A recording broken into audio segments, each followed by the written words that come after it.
Folks, we are live. Welcome to the Random Party Generator RPG Live. I am Eric Tenkar, one of your many hosts, your randomly assembled party of hosts. This is really random tonight too. This is Oh random. There we go. We got Really Joe the lawyer from the Analog Man Cave. Hello, everybody. How's everything going? I don't know about that, sir. We got Rob Conley from Bat in the Attic Games. Yes, We Rob. Bad Mike, Mr. North, half of Mr. North Texas. Yeah. Mr. North Texas. Yeah, you're right. You're right. Half. Gary's the other half. Yeah. David's. I'm really a third because David's the other third. So. Oh, well, you're the face. You're the face man. Yeah, I'm the face man, which is sad, but it's true. And last but certainly not least, Tim Shorts, he of Gothridge Manor and the Zine Man during the month of zines. So we'll probably be covering some of that too. This is your panel. Wow. And it is random. We didn't know Mike was coming until like 5 minutes before the show. Yeah. I didn't know I was coming until 5 minutes ago. Folks, real quick, I want to get this out of the way. That's an affiliate link on the bottom of the screen. Cyberpunk Red and 2020 bundle. Tenkars-tavern.games/red, R-E-D. It'll take you to Humble Bundle. They have the Artel Floridian Games Cyberpunk. I have most of the 2020 stuff from the original run back in the 80s and the 90s. But this is the new Cyberpunk Red and the 2020 stuff. If you like Cyberpunk, if you want a little science fiction, it's a little bit beyond what you're used to. It's a great deal. It's a great price, honestly. And that's how you support the channel. We don't do sponsorships. Who'd sponsor these bunch of ugly mugs? Anyway. I'm pitching for whiskey sponsor. I'm out of whiskey. I'm pitching for a sponsorship, and I haven't got one in 3 years. Not one whiskey cup. Not even Red Ball or any of those cheap ones want to sponsor me. So, so Tabletop Tavern Tom, they can attest I killed the bottle before the show. So it's gonna be lit tonight, brothers. We're gonna get down to some business. I made a weed run before I got here, and the rum is empty, so life will be good. We are chemically enhanced tonight. We are chemically enhanced, kind of like Captain of fucking America, boys and girls. I just funny you mentioned the whiskey. I just pulled up the wooden coaster, the half-inch thick coaster that I got from the whiskey tasting in North Texas last year. Nice. It's a good steak, man. I like it. By the way, nice. A whiskey tasting to forget too. That was a cautionary tale. Some of that shit was like the quality of cyanide, if I remember correctly. Yeah. I'm going to give you the short story. Germans cannot make whiskey. Bingo. Absolutely. Have no clue. Sums it up nicely. Yep. Whiskey, nine whiskey. No. One of them tasted like turpentine. I mean, it was just like the fuck. You're insulting turpentine by saying that, man. Some of that stuff. What's that? You're insulting turpentine. I'm sure people. It's true. By the way, I am drinking raspberry iced tea, but I will be having wine after the show. Somebody has to be soberish with. Well, I mean, Rob would be. Rob and Tim. I mean, unfortunately, we're about as sober as we get. I think Rob's real stopped up. He did 2 or 3 lines before the show. I saw he did backstage, so he's pretty stopped up. That's good. I officially have disadvantage on my disease state versus COVID. My first time. For the 4th time, boys and girls. When do you admit you just have a 4 con, Rob? 4 con, 5 max. That's it. Nobody gets COVID that many times at a low con. No, he's got hit points. He's got the hit points, but that's because he's a high-level yarper. I did upgrade my area. I have now a better place.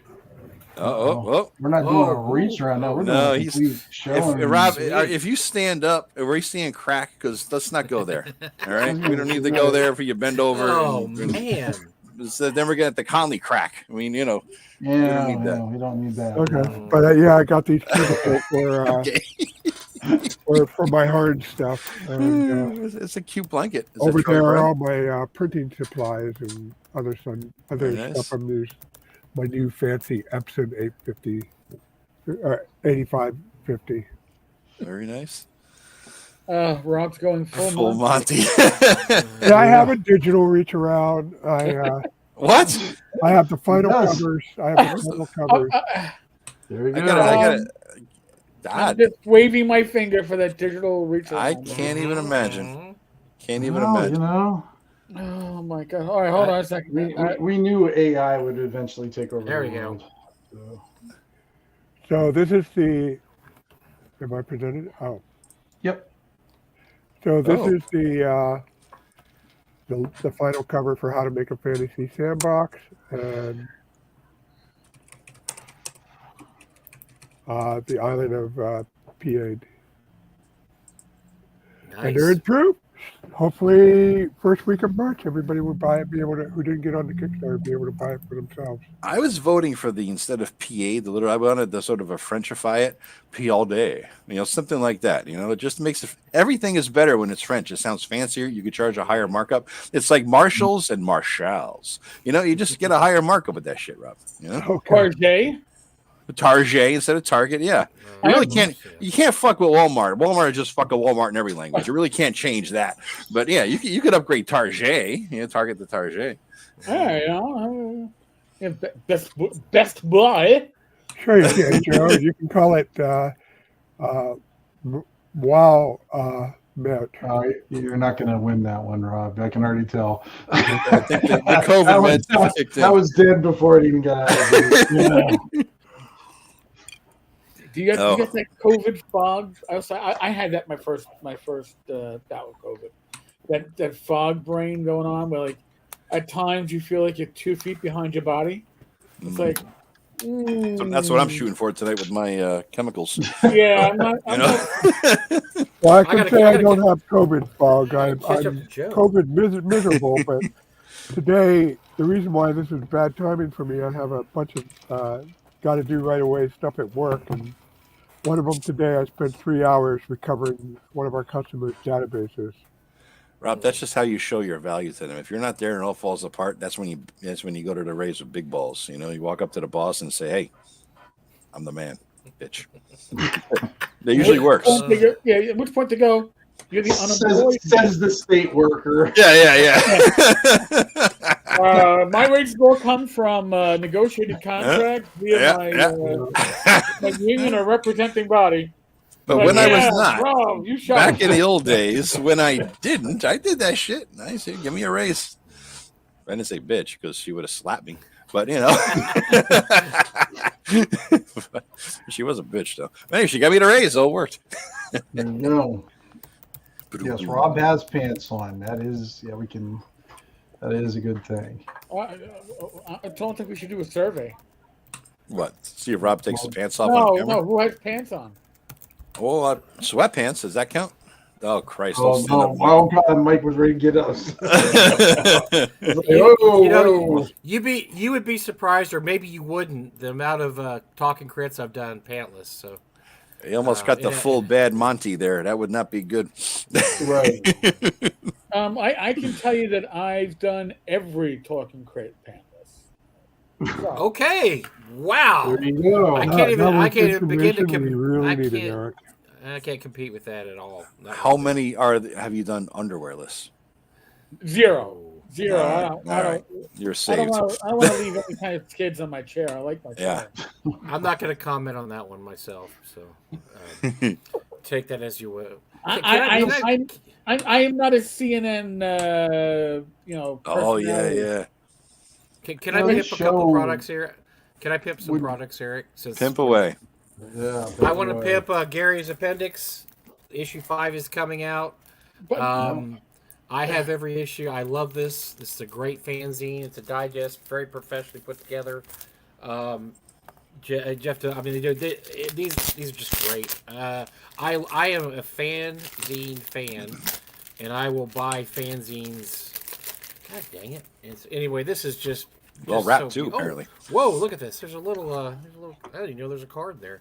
But Nice. Jeff does a great job on these. They're absolutely amazing. Absolutely amazing. And so number 5's out. Give it a. I can heartily recommend it. It's on Kickstarter.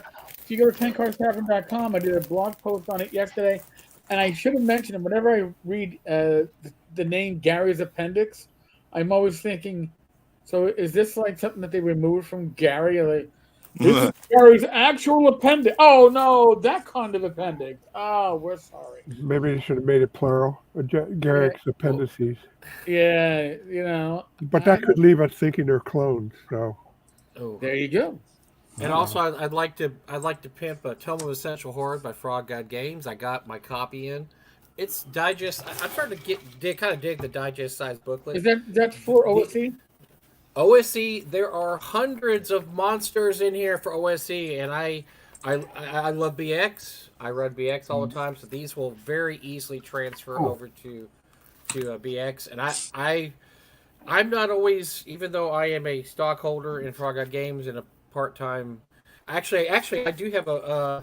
It says here, what does it say? Old School Essentials Rules Developers, Aid Smith with Michael Battleotto for my 1 hour of consulting on this. I got nice.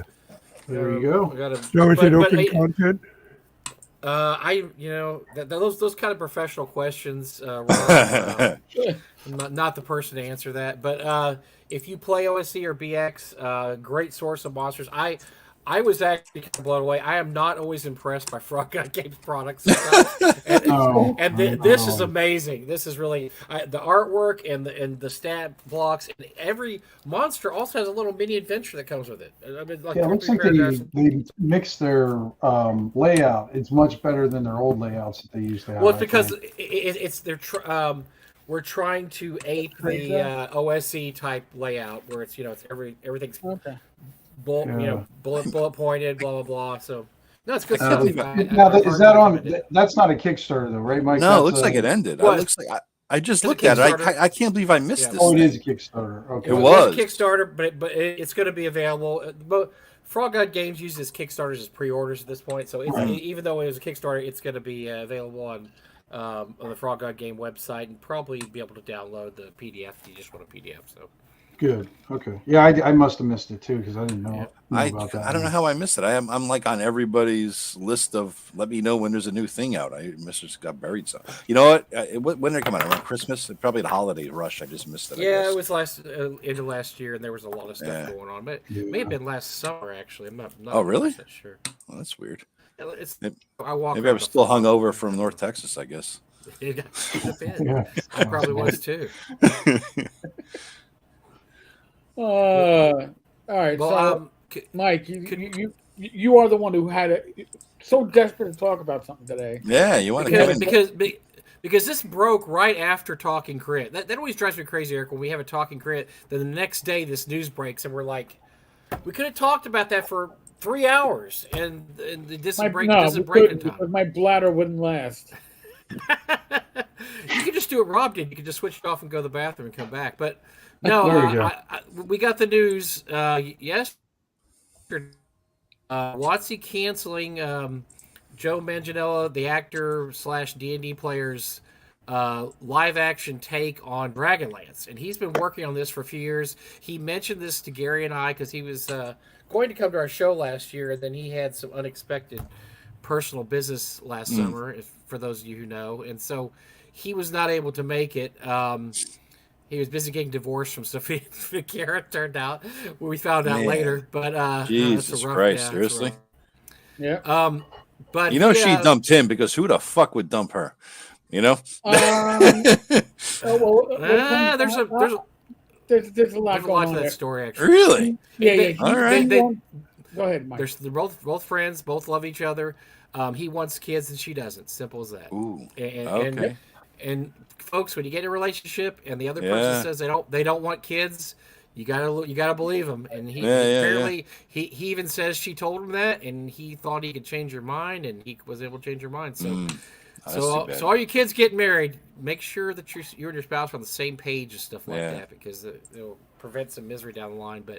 But they're both still friends apparently. Both there wasn't any bad guys in that situation. Yeah. But anyway, he's been working on this for years. He's a huge Dragonlance fan. Big time. And he's been working on a proper live-action Dragonlance, which personally, for my money, I think would be the bigger property to have brought to the screen first. Because the thing about Dragonlance is it's not just a D&D thing. It crosses all fantasy.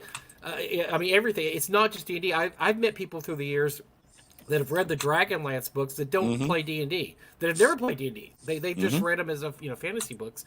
This had wide appeal to every kind of fantasy / gamer. It's just one of those things everybody has a touchstone about. Everybody related to a character. I mean, I was a Raceland guy, and because of Raceland was why I'm pretty much a mage in every game I run. Raceland was the prototype, archetypical, because I was that kid. Right, I was that shy, geeky ass kid, so I could relate to this guy. Everybody I know could relate to somebody in the Dragonlance books, and it kind of like a lot of your characters are based on that when we were younger, Right. And if you reread it now, it makes you cringe in a lot of spots. Yeah. It's not the writing's not that great, but if you take the original trilogy, then the Twins trilogy, which is a direct sequel to that, and whatever about there's 8 million other books that don't have anything to do with anything. Chronicles and Legends, those are the ones. The Chronicles and Legends were the first six. Just take those two trilogies, and you've got some really, really good, just kind of generic fantasy, but really memorable characters, and fun little plot line. And if you grew up in the 80s, everybody read this in the 80s. So he's a huge fan. It can out-dragon the House of the Dragon. Oh hell yes! Because I mean, face it, Dragonlance trilogy and the sequel, dragons are a huge part of this. Absolutely. Yeah. So he was working on a live-action remake of this, and I believe this was with the auspices of WotC. WotC was giving him the thumbs up, okay. And then the news broke Thursday that this is a no-go. WotC pulled the rug out from under him and said, "Yeah, we're not going to look in that direction. Thanks for all the memories, and we're not going to do that." And I'm just interested in everybody's opinion here because I looked at it one way, and I think Eric has another theory too, and we'll see what everybody else thinks. But my theory was that this is the end of post D&D in terms of they're moving away from everything. They're moving into the new frontier. They don't really want anything to do with Greyhawk, maybe even Forgotten Realms, Dragonlance, Dark Sun, any of that stuff. I mean, they've been being begged to make a Dark Sun clone for years and years, or Dark Sun remake, and they haven't done it. Oh, Greg did it. Greg Christopher did it. We're good. Yeah, we're good. Greg's is better than what they would have done. You bet. Yeah. But I just think this is once again just moving away from everything that made the company great and made the game great, and just saying no, we're gonna go this alone. And I know Eric has another theory that I like also. Eric, what was your theory? Well, there's one part. Wait, I didn't even mention early on. Remember, they sold E1. They sold E1 at a huge loss. That was the movie division, right, Eric, or whatever? It was the movie and TV production TV division. Yeah. So they sold that at a huge loss. So that already indicates a retreat from that type of media. True. Okay, but like I mentioned earlier, before we went live, if you own a building property and you want to sell it. Generally speaking, you want to get if you have tenants, you want your tenants out before you sell the property, because you don't want to sell it's hard to sell a property when you have other leases or other contracts attached to that property that the individual or the corporation buying that property inherits. You want the least number of contracts and obligations assigned to that property. Now, if you have Dragonlance, and at the end of the article, this is what made me think about it. Joe Manganiello mentions that, he was upset, but he goes, well, then there may be a change of leadership, either at Hasbro or WotC, that might change this outcome, or there could be a change of ownership. Because he actually said he tried to buy Dragonlance outright. Mm-hmm. He got investors. I guess he made what he thought was a fair deal for the Dragonlance IP, and WotC refused to sell it. And they weren't interested in licensing it. So, again, if you are trying to, and I'm not saying they are, but if you were trying to sell D&D or you were trying to sell WotC, you want the least number of entanglements attached to your IP to make that transition easier and make it a more attractive property. Just my thought. So do you think, Eric, that it's happening based on what's his face came that Chinese article that came out based on what's his face's video from a week or so ago? You think that's a real deal? Okay, well, the Chinese article, like I went back to the source Chinese article, that was in Chinese and had Google Translate it, and when I read it, it stressed that Tencent was looking / Larian Studios was looking essentially for digital rights, computer rights, and other associated rights, but that's what they really wanted. And I'm sure if they wanted those rights, they probably also wanted rights like marketing rights for anything that is what they. So if they have a great successful Baldur's Gate 4, they can put out figures for Baldur's Gate 4, a board game, whatever. They wanted a certain amount of rights. I don't know if they were looking to buy D&D lock, stock, and barrel. If they were, something that me and Mike did talk about, the Hugo Awards fiasco of 2023, which was held in China, and apparently those that criticized China were deemed ineligible even after they should have made the finalists. Can you imagine what kind of D&D you'd have? Wait a minute, isn't the Hugo Award run by the fans of sci-fi fandom? Yeah, but there's a board, and this board that every year, like there's like 3 or 4 that are in charge of determining the finalists, and they determined Neil Gaiman's episode 6 of Sandman to be ineligible. He's a critic of China because I believe the Uyghur situation. And there were some other Chinese authors that should have been finalists, but were. One of the authors, her book won the Nebula Award, which is the Science Fiction Writers Award. So it won the Nebula Award. Right. It's really odd that it wasn't a Hugo Award. That doesn't even make any sense. And the problem, Rob, if you read between the lines, is that they're not saying why the episodes weren't eligible.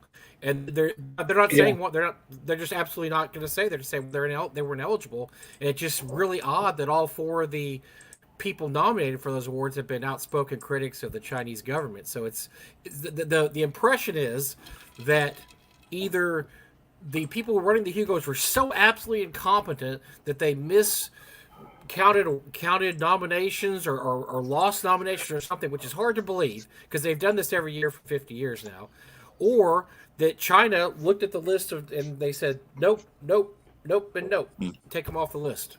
Otherwise, we're not going to have you. Chengdu's done. We're not going to have you here.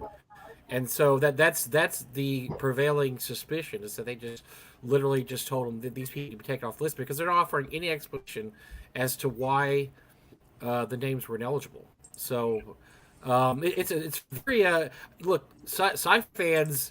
Right wing, left wing, middle wing, they're all pissed off about this. This is united every sci-fi fan everywhere for this. So they're absolutely furious about this because there's so everybody knows the Hugo Award, and it's a company World Science Fiction Convention, is run by fandom with a capital S. It's a nonprofit. Yeah, it's a nonprofit. Yes. Right. So they are ultimately politically responsible to the fans, i.e. those who attend the World Science Fiction Convention. And I don't know what that board was thinking, but any kind of exclusionary policy cannot go down well with this crowd. Well, Rob, apparently, from what I've read, pretty much everybody involved has been relieved of duty, so to speak. That they've been either censored by the board, or they've quit, or they've stepped down because. Mr. Hugo stepped down.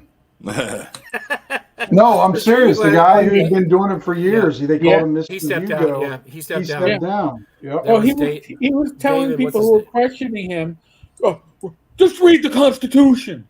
And people going, yeah, I read it. It has nothing. It says nothing about this. Well, then you're an idiot. You can't read. I mean, that's not how you deal with it. He wasn't being. He had, from reading his arguments, he had the impression somebody was very embarrassed that they had to do something, but they did it anyway because they had to do it. Yeah. And so he wasn't even really defending himself. He was just insulting other people to try to make it go away, but it really didn't go away. So I heard he got driven off the board for. I heard he got driven off the board for selling bad potions, Hugo. That's my understanding. That's bad. Oh, that's an inside joke.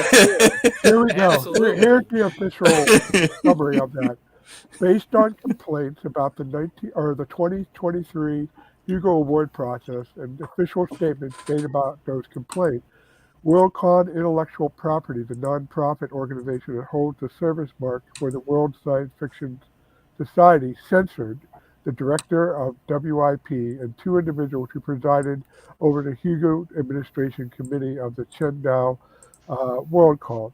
WIP also reprimanded the chair of the board of directors. Both the director of WIP and the chair of WIP board of directors resigned. It's pretty shocking, and Eric even made a point. Our Talking Crit show. They're going to have it in UK next year. UK made a point of coming out and saying if they declare anybody ineligible, their entire process will be absolutely crystal clear, and they will let people know exactly what happened. I mean, they're stepping away from this. Everybody is. They're saying, if this ever happens, we're going to let you know exactly why it happened. So, but we're still not letting you know what happened in the last. Yeah, we're still not going to let you know. And there was also one of the stories about that. The Hugo Awards in Chengdu, or the Worldcon in Chengdu. It was very so. It was in China, so China presented their own. That they had a big promotion about their own awards. That they're having their own science fiction convention and their own awards. I think starting next year or starting this year. I guess starting this year, 2024, and they used the Worldcon as a. Hey, by the way, we're doing our own thing, and they said that didn't go down well with a lot of fans either. The fact they used a lot, they pretty much piggybacked off Worldcon to say, hey, well, by the way, we're doing our own con next year. It's going to be more awesome than this. It's going to be kick ass. It's going to have all kinds of cool stuff. It's going to be based in China. It's going to have all Chinese fans and this and that. So that China does what China does, and that's what they were doing. Well, there's two things going on. Well, first, one thing going on, but first, so people who don't know, the Worldcons have been going on since 1939. The first one was held at the New York World's Fair in 1939. The Hugos didn't start until the 1950s. But science, the main thing is that science fiction, quality science fiction, more of it has been coming out of China. Now, of course, they still have to deal with censorship, so it's not altogether a great thing. But it's getting better, and some of it is just great. Like, is it AI, Rob, or is it legit writers writing science fiction out of China? It's legit. It's a legit writer. There's one called The Three-Body Problem that won a couple of awards. Which by the way, Rob, that's in trouble now too, because Netflix bought that series, or bought that to make a series out of it. And apparently, I think it's already filmed, but the author is a huge China rah guy, and he's actually answered questions where he defends the internment of the Uyghurs. So he's on China's good list. They love him. The Chinese government loves that guy, and so it's been under a lot of pressure from other Chinese. A lot of the Chinese science fiction writers are estranged from China. They don't live in China, right? Because of the issues going on there. But this guy is a huge China backer and a huge rah cheerleader for China. And so there's been some dissension in the Chinese ranks, even in terms of, hey, this guy's a great writer, but he's also a stooge for the Chinese government. So there's layers and layers here. The other thing about the Worldcon isn't like Gen Con or Origin, where it's a complete thing entirety of itself. It piggybacks, every Worldcon piggybacks on top of a convention that's held at the simultaneously.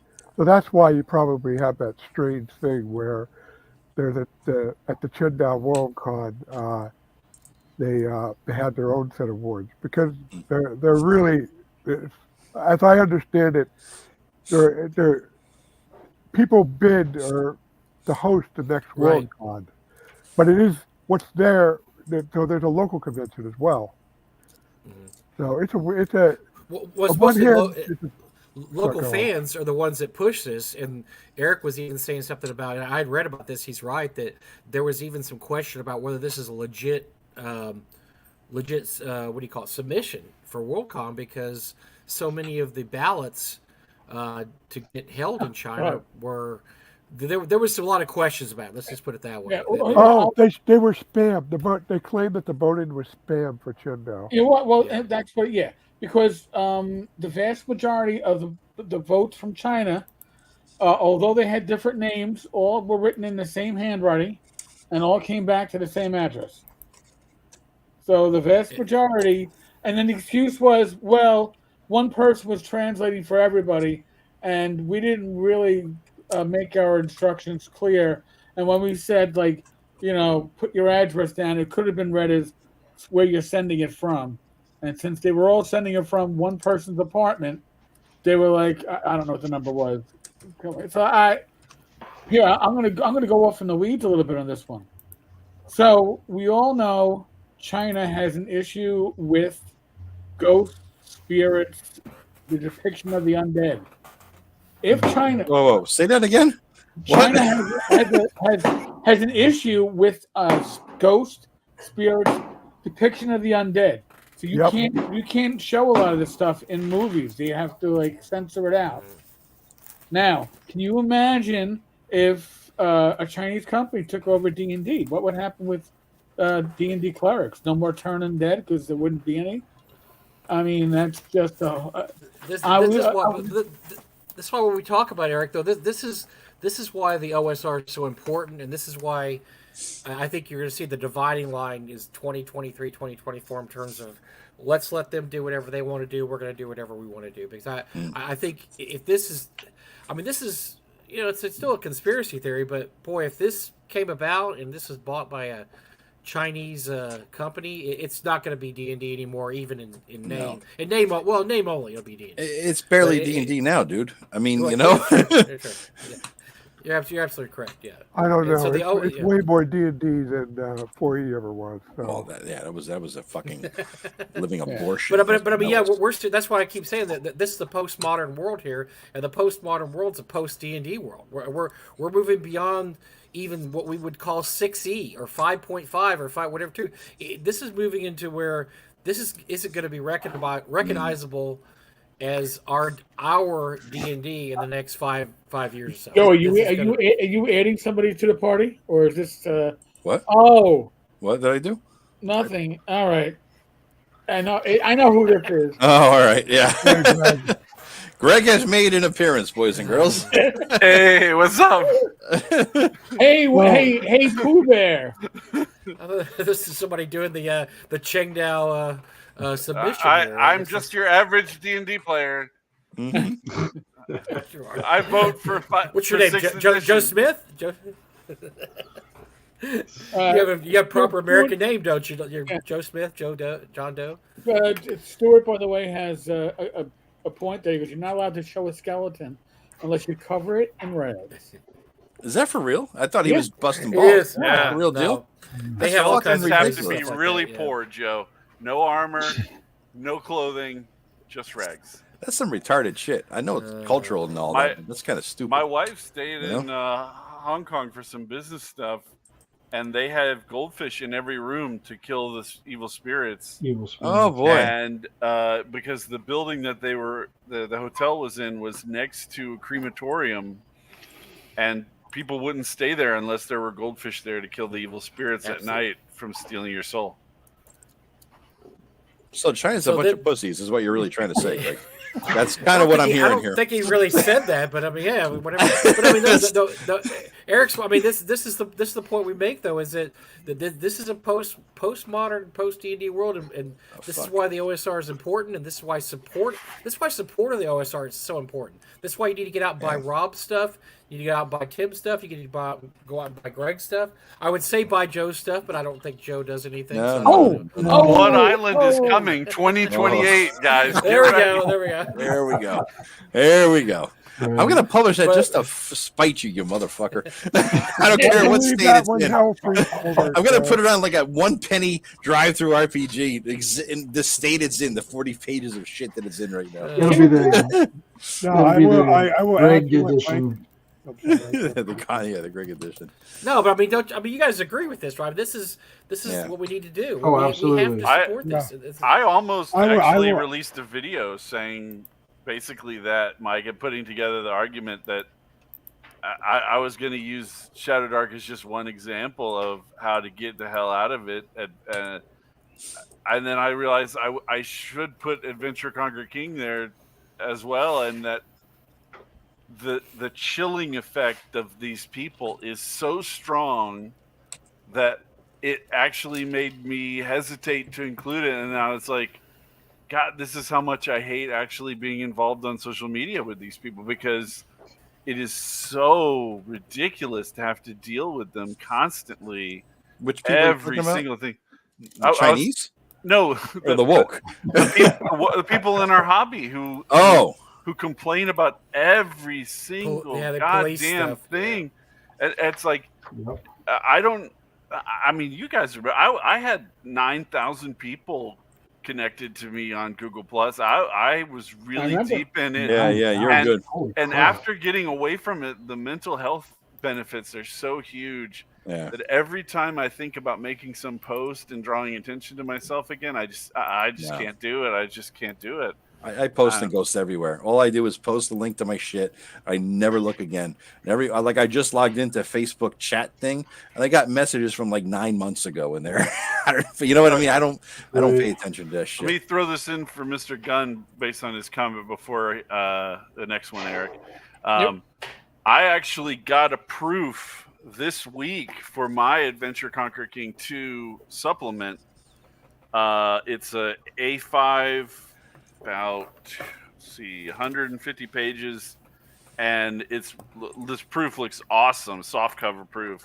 I have to make some copy changes, which means I have to go through another 3 weeks waiting for a proof. But hey, I'm going to make those and put that out there as well. I think that's the thing. We just have to support people who do good things, and people who suck, just let crickets reign.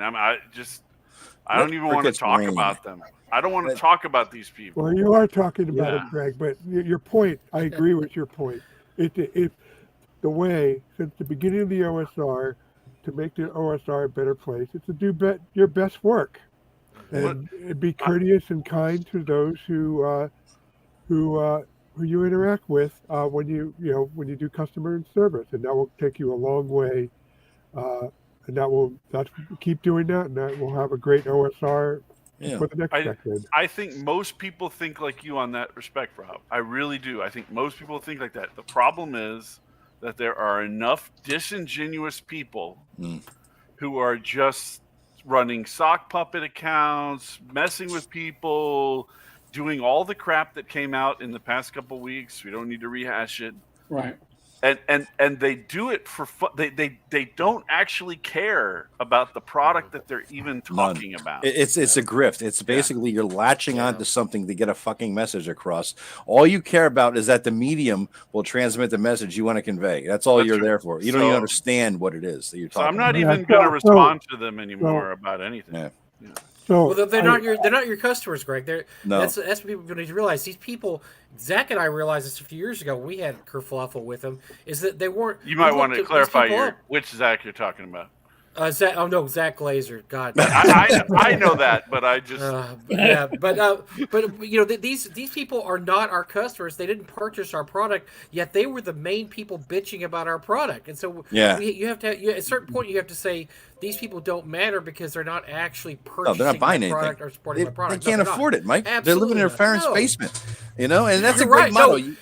Joe, you are closer to the truth than you know. But I will tell you off air some of the stuff. Really? You are closer to the truth than you know. They have no They don't purchase product. No, they don't purchase. I guarantee you, the RPG Kickstarter scene is 45 and older, 80%. You know what I mean? That's who buy. We got the money. We don't. We're not broke. We're not like living in a parents' basement working at Starbucks. I mean, and Greg, you're fucking thing there. Let the crickets rain. I mean, that's the greatest motto I've ever heard for that entire group of degenerates. You know what I mean? Because it's like the OSR is more like cry havoc and let loose the dogs of war, and then on the other side, let the fucking crickets rain. That's pretty much in a nutshell what you got going on here. Well, okay. So I've been involved for customer service since 1989, manning the phones, talking to people who bought a machine that's worth $50,000 up to $1 million. So, and we had our share of unreasonable customers, and unfortunately, it's a skill you have to learn, not to take it personally, how to listen and separate the kernels from all the detritus of complaints you get. Because ultimately, at the end of the day, sometimes most people have a point. They may be buried in some political rant, some social rant, I don't like you, creative rant, but so it's important not to get so jaded that you quit listening. Yeah, but Rob, nobody's calling you about a metal cutting machine, and they don't actually have a metal cutting machine, and they're just trolling you. Absolutely. Right. They don't care about metal cutting machines at all. They've never even owned one. They're just calling to complain to your customer service line to fuck with you. That's the situation we're dealing with. Legit customers. I'll listen to a legit customer all day. The worst of the worst that we get are no different than the ones you're talking about. It's all about the behavior, not the context. Rob, the tapes that just came out said that they were just inventing. They were inventing that Zach had abused some people's children. They'd be like, this is crazy. They're disingenuous to the extreme, man. This is not somebody saying, I don't like the way you balance the Minotaur. Okay, I mean, this is somebody who thinks I'm going to ruin your life to gain power and to take over Raji's company. They actually literally said that. Yeah, they wanted to bankrupt them. And I'm going to buy their company for pennies on the dollar. They wanted to ruin lives for the power struggle. They literally said that. Yeah, no one ever calls up and says your metal cutting machine touched them inappropriately and they want sue you or some shit. I mean, that's what we're dealing with. People who just make up entire shit whole cloth. Could be a nice add-on though, Rob, if you want to take it to your blog. If you could work just on call it, you could call it the Rob Reach Around too. I mean, I totally get what you're saying, Rob, about a legit customer. If Mike came to me and said, I got a problem with this book you wrote, there's this thing, I don't think that this part of the game is working correctly. I think that this mechanic should be, I would listen to him completely. That's no problem. Even if he was a dick about it. The equivalent in the machinery world is a customer who buys a used machine and expects to have the same service. What about an imaginary machine? Do you get any calls about imaginary machines? We get customers who don't have our machine and are trying to get intel on us or something.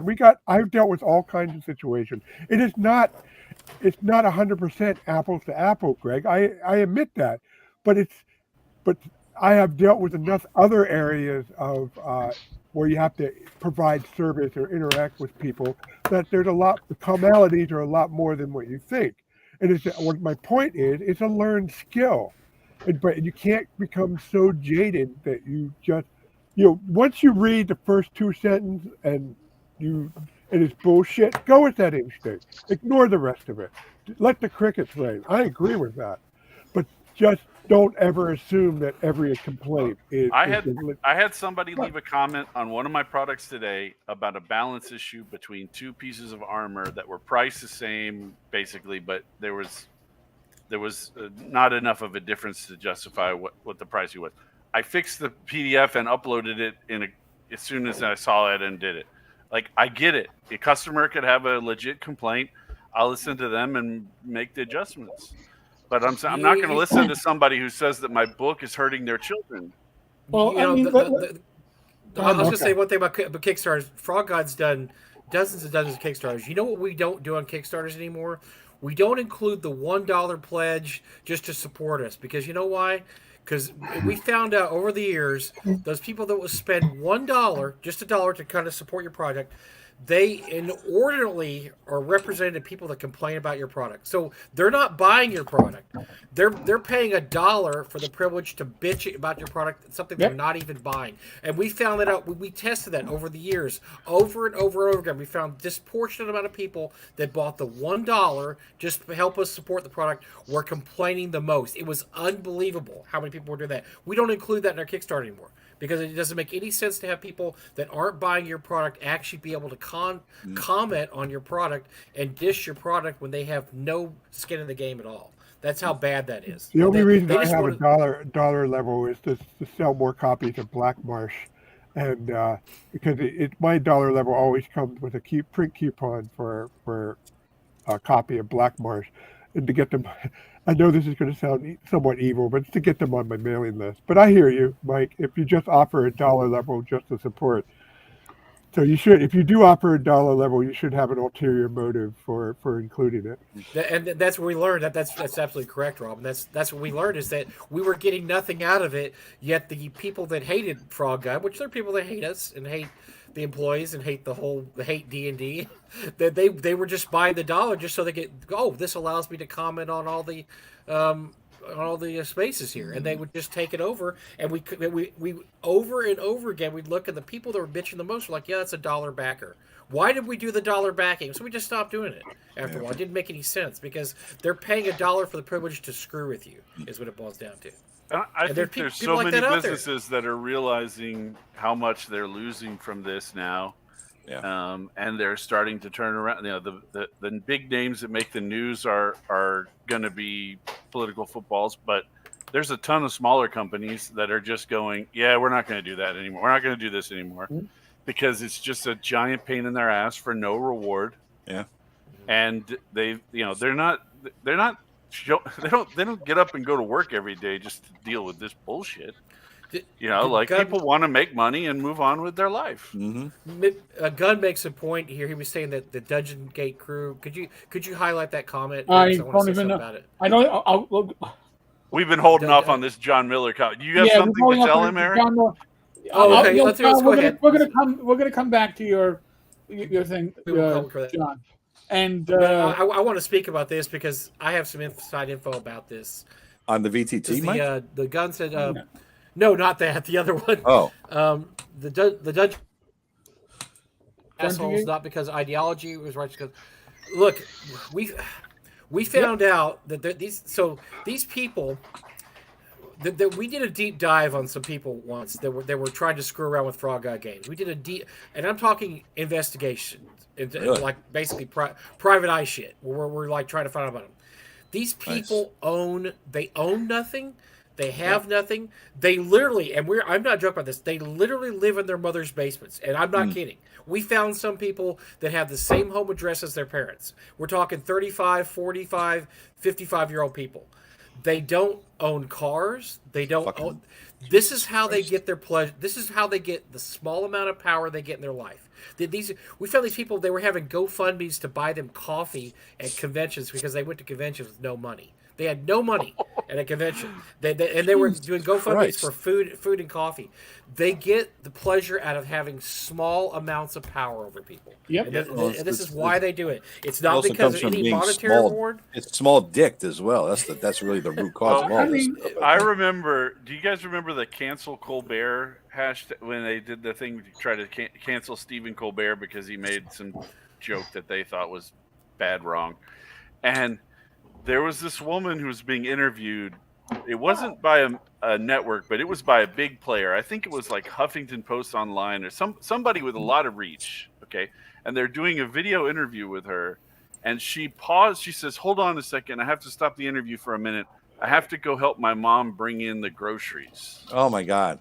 You're being interviewed by a major news outlet, and you ask for a 5-minute break to go help your mom bring in that was when I was like, why should I even consider the ideas of these people anymore? I'm like, first thing I do is look at who's actually making the complaint, because the last thing I need is some 25-year-old, 30-year-old person who has no life experience telling me something that they know for sure. You know, I'm done with it. I'm done with it. The point is, though, they have nothing else in their life except right. the power to fuck with you, and then that's what they do is fuck. And we found people that didn't have they didn't have transportation.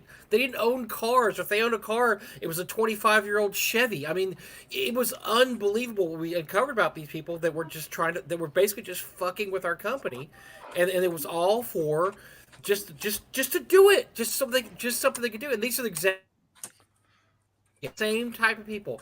They just because they publish a game doesn't mean they're rolling in dough. Ask Rob how much money he's. I mean, he's sleeping on a bed of $100 bills every night. You don't make a lot of money in the OSR. You just don't. You do it for the love of wanting to put out a great game. These people don't even put out their games for the love of putting out a great game. Yeah, they put out something that they can basically say, I published something. Nobody plays it. I go to lots of conventions. Eric goes to conventions. Nobody plays their games. They're not played at conventions. These are games they're not actually used by anybody. So they publish it so they can have a cachet and say, I published a game, but they don't do anything in the hobby. They don't contribute to the hobby, and they have nothing else except the power to screw with other people. That's what they do. What's interesting, out here in 2023, my role-playing game writing paid for a new fence around my backyard. So thank you, folks. I appreciated it. My backyard needed a new fence. There you go. It was a good investment. Go ahead, Joe. Sorry. I was just saying, it's interesting. I got to reboot, so I'll be right back. So. Okay. I just saying, Greg, it's interesting. You said that you don't engage with people. You look fair who they are the whole bit. I was back before, the new paradigm that reigns supreme in the world. 06, 08, 10, 11. I would go onto the boards, and because of my small screen and my bad eyesight, I would maximize the posts that people would put on EN World or the RPG site, right? I'd maximize the posts, and I blocked out. I couldn't see because I'd made it so big. I couldn't see who posted it. And I would just argue the point. I had no idea who these people were, who I was arguing about. Like, I didn't realize until a couple of years ago that I used to argue with Rob over there on the RPG side. I didn't know that was him. You know what I mean? It was like, it's that kind of a thing. And maybe it goes to the law school thing. Maybe it goes to law school, you got to go in. That's because you're a lawyer. I've argued about things from a philosophical perspective my whole life. I mean, I was an outspoken atheist when I was a young person, got in tons and tons and tons of religious fights all the time. Philosophy fights. I went in. My degrees in political science. I took tons of stuff like that. I love fighting. I used to like fighting. People are degenerate. I just can't even. You say, I think this political position because of these reasons, and they say you're an evil person who's going to hell. Well, what's there to even debate? There's nothing to debate. Mm-hmm.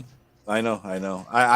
Eric is the only person who has control over the clicking of showing the comments and all that, but that's another reason he should give us. He upgraded. We should give us a couple of us the power.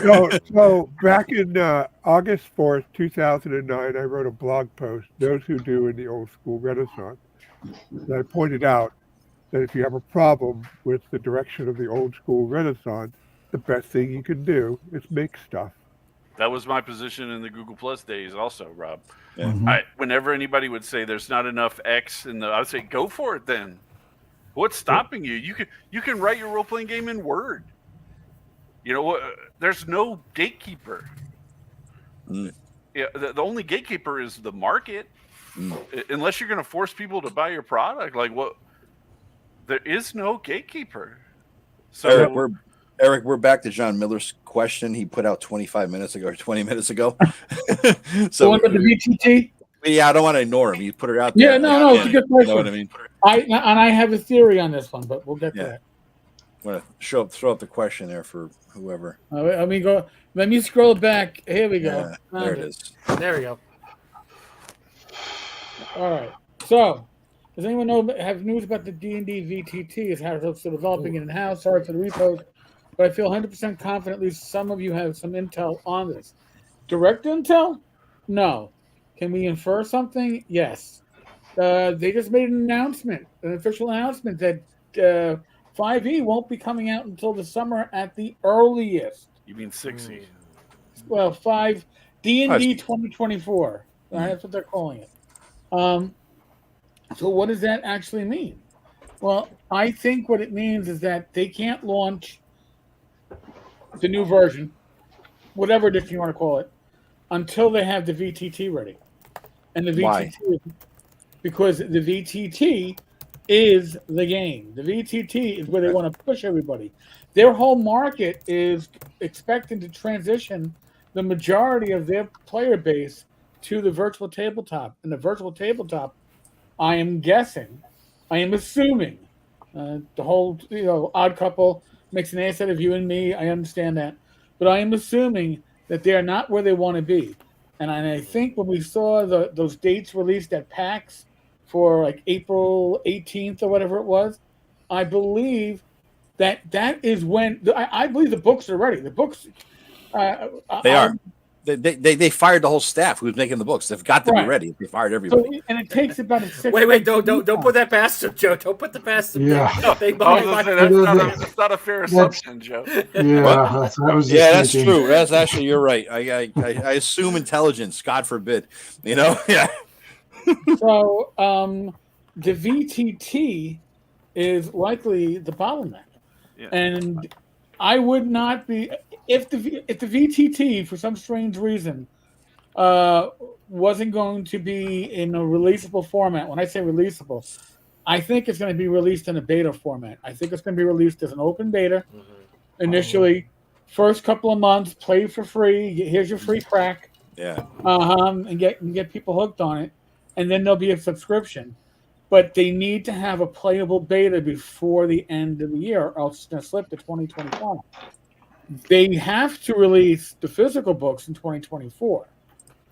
If the release of a playable beta for the VTT slipped to 2025, their whole marketing plan is out the window. They want it out by Christmas, definitely. I mean, just that's when you're getting books. Yeah. I mean, but that just means it's going to be released when it's not ready. I mean, that's what they've now entered the video game world where releasing stuff when it's totally unprepared for market is becoming the norm on these large scales. Pre-alpha.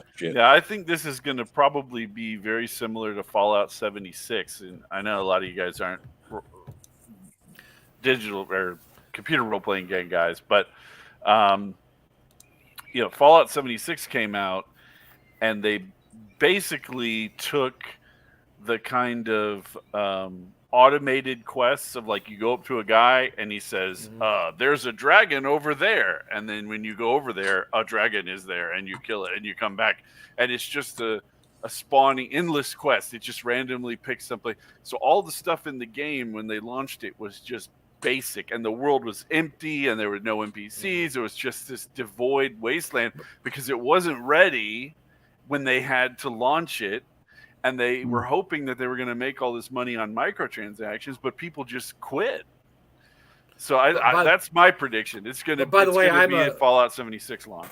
I'm a 5-year Fallout 76 player because my grandson and I are huge Fallout fans, and it took about 2 years to get good. I don't know if you stuck with it, Greg, but it took about 2 years for them to they actually do have new content now. But yeah, you're absolutely right. They released a beta and let the beta roll for like 2 years, like a beta.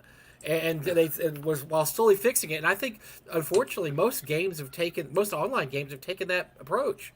They released the beta. No Man's Sky had that problem. On the fly. Yep. Yeah, No Man's Sky is fantastic now. Yeah, they're great. So even if they get it up, even if they get it, my prediction is even if they get the VTT up to the level of Neverwinter Nights, BioWare Neverwinter Night was when it was initially released. It's gonna be like BioWare, Neverwinter Nights. It's not going to have legs. I mean, there's a dedicated niche to it, but it's a niche of a niche in the computer game, in the video games thing, because you have to have a lot of technical skills to get the most out of Neverwinter Nights. I mean, you're going to have proficient DMs, and proficient, I mean, on computer interfaces, right? I mean, I do the very basics, and Eric does even less than that when it comes to running a Roll20 game. You know what I'm saying? I mean, I'm not busting your balls. You admitted it. We all do the basics on what this kind of shit is. And so you're targeting a much younger audience with computer proficiency who are going to be able to run a game on this VTT. The DM has all the work dumped on him. The players are not going to have books. They're going to sit there with their iPads, iPhones, or just on the screen or running this shit. It's a whole different game. It's a different mindset. It's a turn-based computer RPG with a group of 5 people that you invite in. That's really all we're talking about now, except instead of going through levels that the developers made, you're going through levels that the fucking DM made, which are going to be substandard to the ones that you could purchase, right? Because they're going to have all the bells and fucking whistles. And the whole key, I think it's all going to hinge on how it incorporates the scan map. If it doesn't incorporate scan maps, like it has an area, you can create a room where you still have all the fancy figures, but they're on top of a scan map. If they don't have that, then it's going to be rapidly within the year. After a year, it's going to be a niche of a niche. Yeah. Nobody's going to play it. I mean, I think it's going to be the worst of both sides. It's not as flexible as a tabletop role-playing game, and it's nowhere near going to be as good as some of the video games. Exactly. Well, there's a VTT called The Forge, and they have a highly automated 5e rule set, and I have played it, and it's nice. Now, adding your own custom rules, I'm running a Black Marsh campaign for my friend Dave Honado, an old friend who was contemporary to me and Tim back in the day, and in his group of friends. And I'm trying to use my house rule, but it's so difficult because it's not integrated into Companion, and the players want to use the automated tools, and they're good guys. But Rob, these guys who are going to play this VTT don't want to play house rules. They want to run it by the book, because that's the type. What you're going to get in this group are these people who play. What is it called nowadays? The old RPG Society, whatever the new incarnation is called. These groups who meet at the game store, and they just play their game as the publication of the month club, basically, whatever they put out, whatever chapter they put out of the book.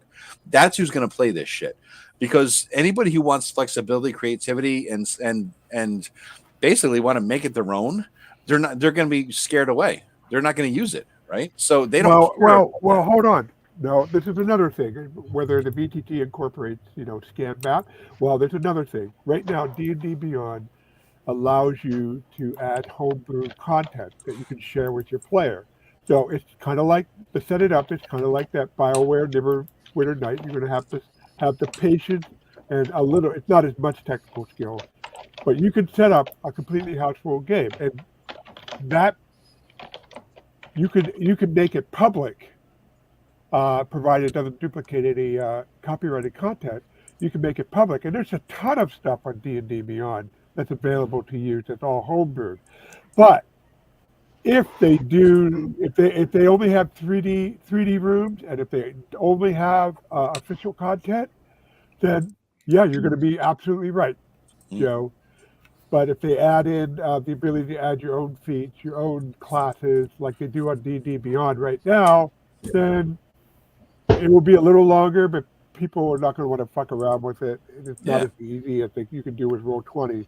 Yeah, no, that's going to be the doom of this thing. Is it's not DM friendly, user friendly for DMs, and you could run a good game on it, better than Roll20, better than the Forge or all these other games.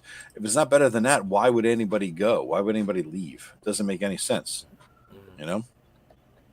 Yeah, and I'm sorry if I mispronounce his name, but Thyatus made a good point that in the agreement that you signed with D&D Beyond, they have the right to use any homebrew content that you post. Not like they're going to take advantage of it. Yeah, just like in a few years when no one's looking, WotC's going to steal all the copyrights for all your stuff you've released under the OGL. Yeah, that's what they're planning on doing. But they never done it. So yeah, I mean, what you're talking about, Robin? I can't believe I'm beating you to a fucking share screen, but I'll show you. Make sure all the bad stuff is deleted. Okay, there we go.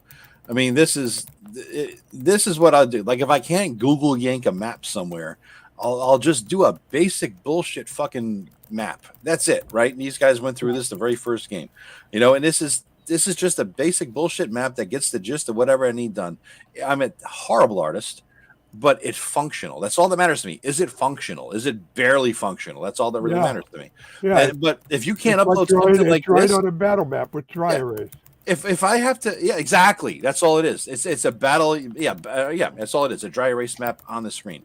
I sit at my little table. I draw this shit out. I tape it together, and I take a picture of it with my cell phone, standing above it on the rug, as you can see in the background there. That's my fucking rug, and then I just put it up on my screen. That's all. If I can't do that, if I'm forced to make a 3D version of that shit, fuck it. I'm not going to do it. And nobody else will either. I mean, in theory, with the latest advance in image recognition and stuff, they could they could probably, if they work at it, take a scanned image and turn it into a 3D. But given that they're already looking at delays and getting it out to late 2025 or 2024, I don't see that being it. It's going to be like No Man's Sky and Fallout 76. It's going to be something we're not going to see for another 2 or 3 years.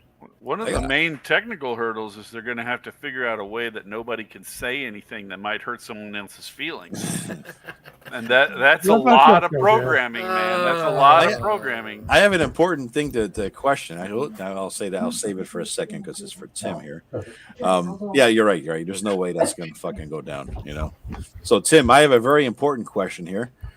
Oh, First of all, what do you think of all this shit? You've been goddamn quiet over there. You haven't said shit. What's your take on this? I can't tell you how little of a fuck I give about it. I don't know, Tim. I don't think you're trying hard enough. Okay, then. I can't tell you how little I give a shit what WotC does. I can't tell you how little of shit that I give what their V-fucking-T does. Doesn't make one. It will not. I will not waste brother. One fucking second on that. You guys, Greg produces way better stuff than WotC. Rob produces way better stuff than WotC. Frog God Games. Eric has way more content than WotC will ever have that's useful. Even you, Joe, with your your YouTube channel. Even though you don't produce stuff, you produce more content and more interesting things than WotC will ever do. So when I say I can't give just the littlest shit that I possibly can, that's even overstating it. Okay, so let's say something more positive. Now, I got something positive here. Wait, Rob. My thing's it's not a positive thing. It's the honest truth. I'm not. Yeah. This is not about being negative. This isn't about being positive. Don't even go there, Rob. No. I'm not. Hold on. You've been talking a lot. So no. So this is just us talking about WotC and stuff like that. And I think we're doing a disservice to the OSR right now because we're not talking about the fucking OSR instead of talking about WotC. We're spending our time on them instead of on people who are making zines, people who are making cool things. Some of the creators out there. I think we should be focusing our fucking time on those instead of goddamn WotC. Fuck WotC. Tim, you're right. Tim's absolutely right. And I came upon this realization last year is that you can't look. They're just going to break your heart at this point. They're just going to break your heart. Just the OSR guys, and as Tim said, they're doing so much. I mean, every person here is even as little as somebody like myself contributes. We're all doing more to support the world of gaming than anything WotC's done in the last year. They're hiring people that don't know how to write. They're checking boxes when they look at their staff. They're not hiring. And I've said this before. This is the first time in the history of D&D the people running the company have no experience with D&D. That they didn't write it. They don't play it. They don't know what it is. It's a commodity. It's something they can sell. And that's why we can't worry about what they think or say or do anymore. And it's actually great the 50th anniversary is happening this year, because this makes the point where we break off and say, you know what? Thanks for all the memories. See you later. We're over here. Right. You guys do your own thing over there. We're not going to worry about what you do anymore. The people that get online drive me crazy on Facebook. They're like, man, I can't believe they're not going to come out with Greyhawk anymore. Fuck that. Do your own fucking Greyhawk. They're not going to do anything for you anymore. They're not going to help you out anymore. You need to blaze your own path at this point. You can't keep hoping that little crumbs are going to fall off WotC. They're going to make you happy. It's just not going to happen.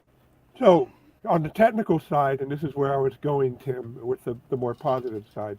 On the technical side, now I wrote that blog post in 2009 about those who do. Now, the technical side of getting a product written to assemble into a usable format. Maybe it's doesn't have the latest, greatest art, but it's usable. Is it easier now in 2023 with the internet and InDesign being $20 a month and with drive-through RPG and all the tools and all the ways we can reach out to people for help? Is it better now in 2023 than it was in 2009 for somebody who wants to get up to speed with contributing their own stuff? What does everybody think about that? I think it definitely is. I mean, this is a 40-page document that took Eric, me... can you make him bigger, Eric? Yeah. Hold on a second. Could you make me bigger? My wife would really be pleased. Oh, I'm sorry. We're talking about something else. So this is the quality. Now, which one's this one, Greg? This is the one that's like Skyrim. Oh, Skyrim. Right? That's right. Yeah. So, you get full color black with, you can see these are transparency effects in Photoshop that are visible now on, just on POD products. I mean, just great quality output. It's a little tiny. Oh, too much. Yeah, little tiny booklet. This costs, I think, like $3 to print. I think the shipping was more on that, Greg. Yeah, the shipping was more than the purchase of the item. I got the maps. The map's already been done. Bear with me a second. So you can see this is a 12 by 18 map. I'm trying to get my camera on there, focus on it better. But it prints out. It's high quality. It's hard to. I don't know why my camera's freaking out about it. This one of the poster maps. Is this one of the poster maps that they print? Yeah. So I'm gonna try to get in on and see if I'll zoom. You can see the. Very cool. Yeah. Yeah, it did the subtle shading nicely. Yeah. So, man, that is pretty good. So this costs 97 cents to make this map. The book, book for Adventure Conquer King that I got the proof for. This is like $6, I think, to print. All the artwork that I had in here, I had already purchased, or it was public domain. Like that's a public domain image. Yeah, so I used the production cost could not be lower. It's so cheap. Yeah, the entry level is definitely more accessible to people these days. That's for sure. And Flint Fireforge, I did see that video. There was like a 4-minute video where they put out about thanking D&D, Jeremy Crawford, and the bald guy who thinks he GMs, and I can't remember the other people that came on there, but it was such a joke. It was like it was such an awful joke. Yeah. What I said is true. You're only going to create misery for yourself if at this point you care about anything about what WotC does. You're gonna make yourself miserable. If you're waiting for WotC to do Greyhawk, if you're waiting for WotC to do Dark Sun, if you're waiting for WotC to do Planescape, whatever you're waiting for WotC to do, just stop waiting. It's just write your own thing. Yeah, your own destiny. Yep. Absolutely. And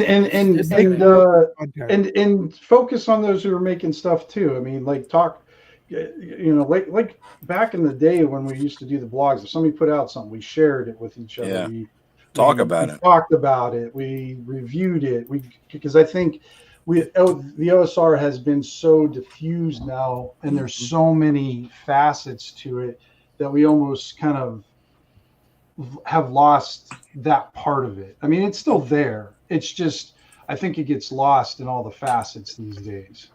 Well, and then there's plus, definitely there's a simulationist wing that's more like Adventure Conquer King with a lot of really gritty details. Me and Rob, basically. There's more like an arcade type, side of things where it's really fast beer and pretzels game.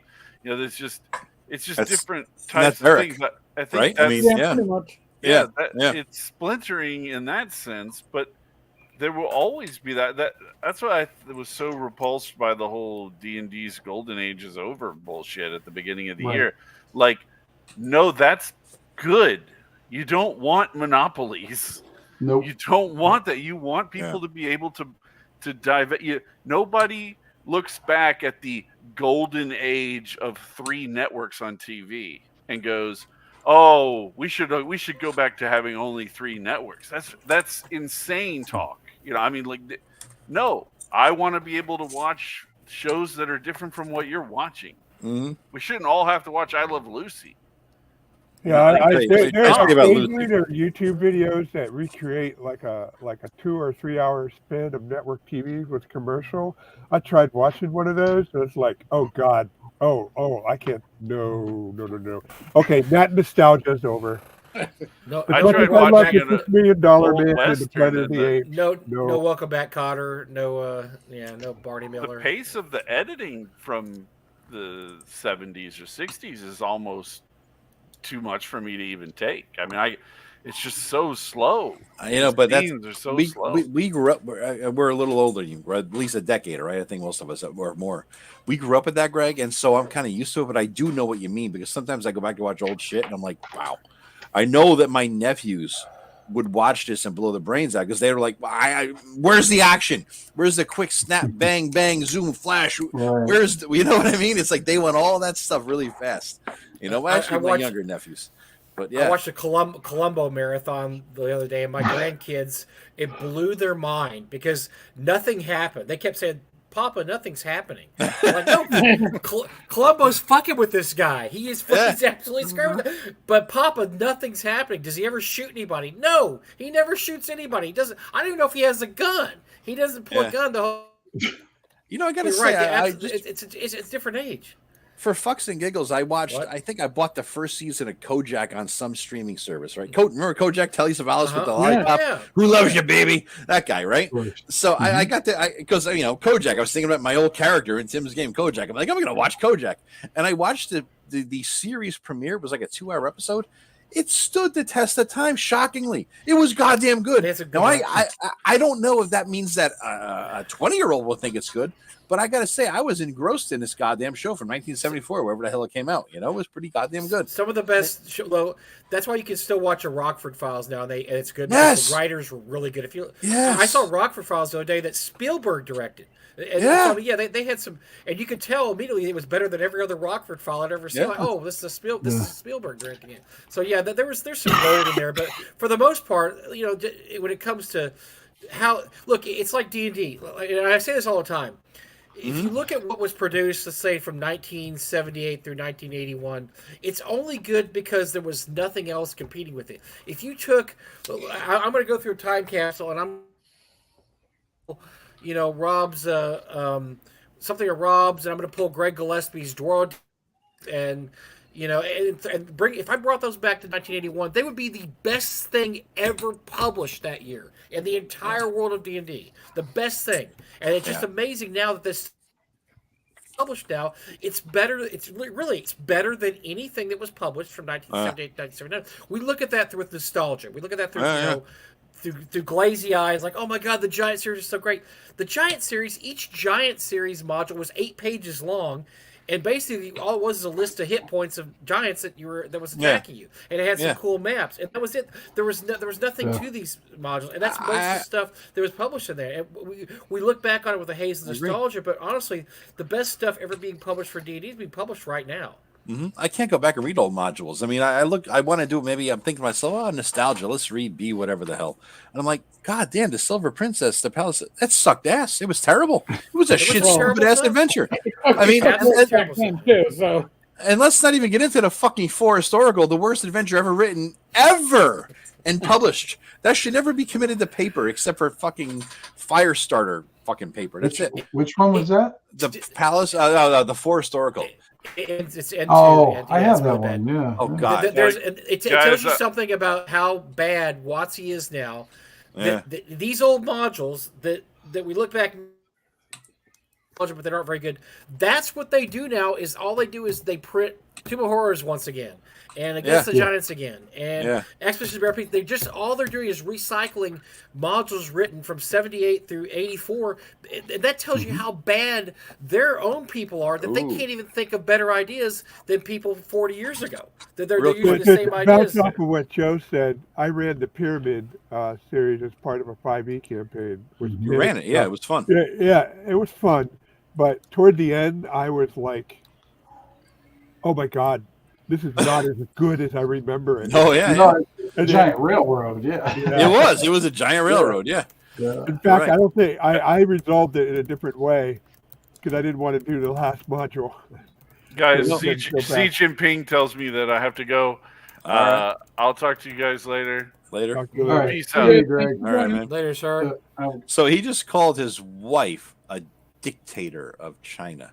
That's what I heard. I kind of heard that in the background. I just real quick before I get into something, Mike. The funny thing you said, Rockford Files. I read an article in the past week. Stephen J. Cannell was the big writer. He was the big guy in the 70s and 80s. Yeah. You know who else wrote for the Rockford Files? Who later made it big?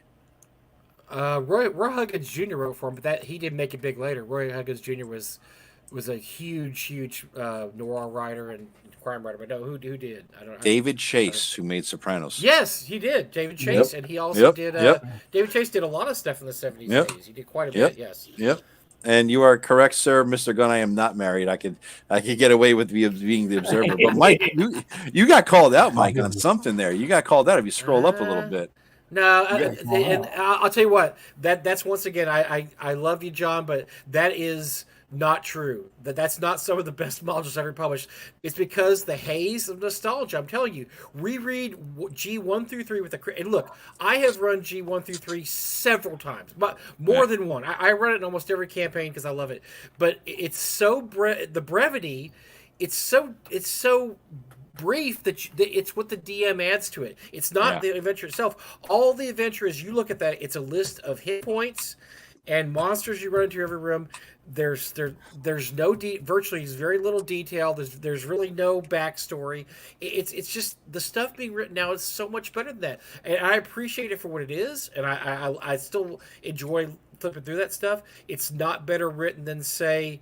It's not better written than Black Marsh. I'm sorry, it isn't. It's not better written than anything Greg. Well, Black Marsh is not the same kind of product, so. Well, but I'm just saying, the stuff written now is so much better because we demand a little more from our writers. Back then, we didn't demand anything. We were happy to have anything for D&D. We didn't. Yeah. Hell, for fuck's sake, I was running Judges Guild modules. Half those are crap. If it doesn't have Jaquay's name on it, it's garbage. And I was running that stuff because I didn't have anything else to run. I didn't know what I was doing. I ran Tegel Manor, and all you had was the name of the room. Module. You had to look on the map for. Really, it's a shit module. Mm-hmm. I'm not it's a fun house dungeon, so it is absolutely. So it was fun, but it was because of Rob Conley of 1983 probably could have run it half as well as Rob Conley of 2023 could have run it. You know what's funny, guys? We were talking before about Dragonlance. Not to get this, God forbid we circle back to the original topic Mike introduced an hour and a half ago, but Dragonlance, that got us off on this tangent of tangents. But my brother and I were at a bar the other day, about a week ago. We had a few in us, and we're talking about what was, I don't know how I even came up. What was your favorite campaign? What was your as a DM and as a player? And I told him the favorite, other than the last one that I finished with him, of the 4.5 year campaign that I finished last year. Other than that, the best campaign I'd ever run for 30 years prior to that was a riff off of Dragonlance. And it was, I had 80% of the modules, and I read the books over and over again because it was fun. They were great. And I wanted to run Dragonlance campaign, but with his existing characters and our friend, a couple of friends, there's existing characters. And so I, did bullshit magic, transported them to the Dragonlance world, and I made them the mentors of Tanis and Silvermoon and all those guys, right? And so I had to change the existing modules in order to make it work. And it was the first time at age 16 or something that I had ever done such a thing where I had grabbed the source material, because I was a very by the book guy. I ran it as written. That's the way it should be run. I am a robot DM, right? And so it was the first time I ever modified anything in my life. And I ran it along the lines of the books. I took stuff from the books. I made it my own, and it was a huge achievement for me. And I remember my sister saying to me at some point, we never got along. We still don't really have much, but especially as to this stuff, she thinks I'm a nerd, and I am. But anyway, she says to me that my brother thought it was the best game he'd ever played in. It was fun. It was exciting. And that was the best compliment I ever had. And so for 30 years, that was my crowning achievement, was making Dragonlance my own. And it just when you do something like that, you feel like you're a real DM. You feel like you've achieved something. You feel like you're not just a fucking robot. You're reading the text in the box text and doing what the module says. It's like leveling up as a DM, I think. You know what I mean? It's the best fun you could possibly have in this fucking hobby, honest to God. I can't say how many times I reskinned A2 Secret of the Slaver's Stockade as somebody badass for it. Yeah, that's right for that. There's certain things that are really good for that, and then we learn our lessons because we buy things like the Forest Oracle, and then we like, oh God, I can't rely. You have paper route money. You make $10 a week, and so you're buying a module. That's all you're going to get for the next week or so. That's it. Right. So you learn your lesson. I remember many a day sitting in this mall in our hometown, this tiny little ghetto ass strip mall, in the Walden books. In the back, in the corner where the D&D rack was, and my brother and I would look at all the mirrors. There were no cameras back, and we look at all the mirrors and see where we could be seen. And we sat down in the corner where we couldn't be seen. And after the Forest Oracle, we would slit open every fucking module in order to see what the hell it was, so we didn't get ripped off for another $8 or $10 or our fucking paper route money. That was a big deal. It was. That's a lot of money, man. I was broke. We were fucking broke. And we would read all the Dragon magazines, and we'd take them. We couldn't buy them. We couldn't afford $4. So we'd just read as much as we could. We'd memorize it. We'd go home and we'd write it down. That was it. It was good times, man. Yeah, these guys don't know how good they have it now. I was very wealthy back then. I bought everything TSR came out with. Did you really? But yeah, I was making good. I was making good money in the '80s, so I was one of those. But I was a DM too, so I had to buy everything. Yeah. I used to go to my grandparents every summer they owned cottages and rented them at Lakeside, and I would do chores for them, and they would pay me. But they also made me save it. They saved like half of what I make, and that went on from like 72 to 78, 6 years. And when my grandfather passed away, sadly, my grandmother gave me the bank and told me I could take it home. And I counted it all up. It was $120, and that's what funded my initial burst of buying D&D stuff. And that $120 went a fucking long way. Back then, yeah. Luckily, me and my friend, we had like a little alliance. Like we would plan out what he was going to buy, what I was going to buy, so we didn't duplicate anything. So we could share stuff or take turns running through.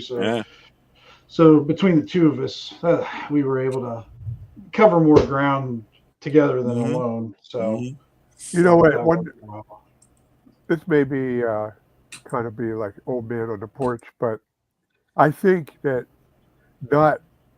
not starting out with war games, not like to have 1 or 2 years of playing nothing but war games before you got into role-playing games. Yeah. There's something lost, because because I did that, it was like 6th grade and 7th grade that I played mostly war games. D&D was heard of, but I just got the home box set at the tail end of 7th grade. So Mm. everything prior to that was war games. So when I came to play D&D, I had a wargamer's mentality that, it sounds rigid with scenarios and victory conditions, but when you have a war game and you're done playing all the box scenarios, you're going to come up with your own because you want to keep playing that game. Mm. So we learned that, me and my friends I. So when it came to making D&D stuff, we didn't care about running the book. Once we ran to module 1, okay, how can we tear this apart to make it usable in another interesting way? Mr. Gunn busted my balls. Says, Joe, you did not practice the 5-finger discount. I did not, except one time.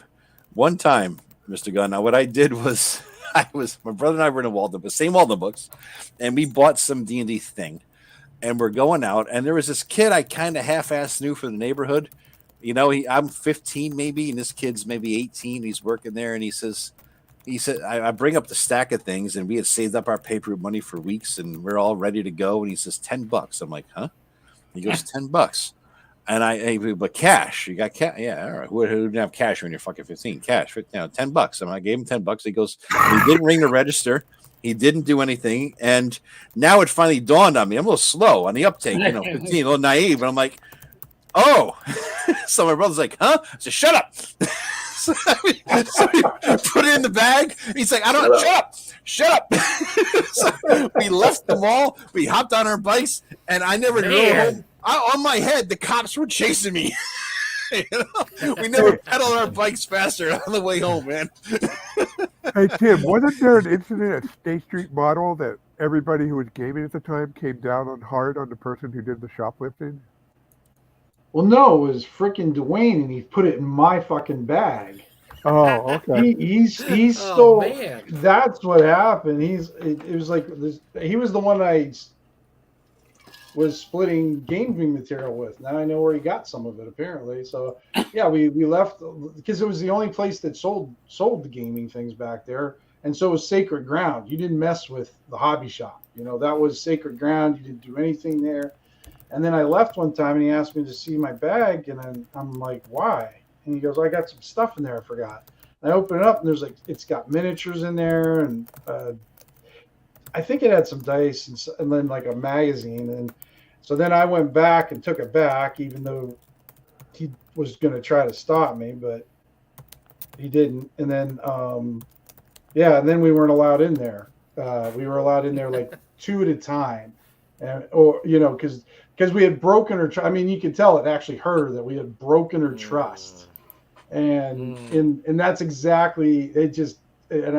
Oh God, I was so mad about that because she was really nice to us. All the other stores always thought we were coming in as thieves, and she would always trusted us and let us kind of look at the gaming material, and then after that we had to come in like 1 or 2 at a time. And that's all we can do. In the 3 or 4 years that I've been playing a lot of games with Tim and Rob, I have heard so many fucking Dwayne stories. I have to meet this fucking guy. Source. I have to meet him. Someday. If we ever do like the Pen Con, you know what I mean? Just the 8 of us all drive down to Pennsylvania and do like rent a hotel for a day and just play a D&D all day. Please invite Dwayne, even though it would probably end up in Tim beating the fuck out of him. I just need to really see him. I need to meet this guy once. Plus, I want to see Tim beat the fuck out of him for 40 years of bullshit. Right. No, Dwayne's a very good guy. He's got a lot of good qualities. He really does. But he's one of the smartest guys I know. Yeah, but he's just has some other aspects of him that's just very difficult to handle. Play with. Yeah, I want to explain something. I've got a battle going along in the comments here, and I need to explain something. Is that look, old D&D modules there's nothing wrong with them. They're just not as good as stuff written now because the back then they didn't even think about the concept of gameplay or design. Yeah. They were just throwing a map out there with a bunch of rooms and they were filling it up. Especially tournament adventures.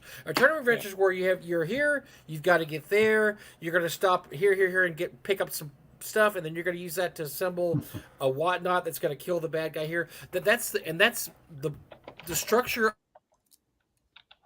early TSR adventures. They're almost all tournament adventures.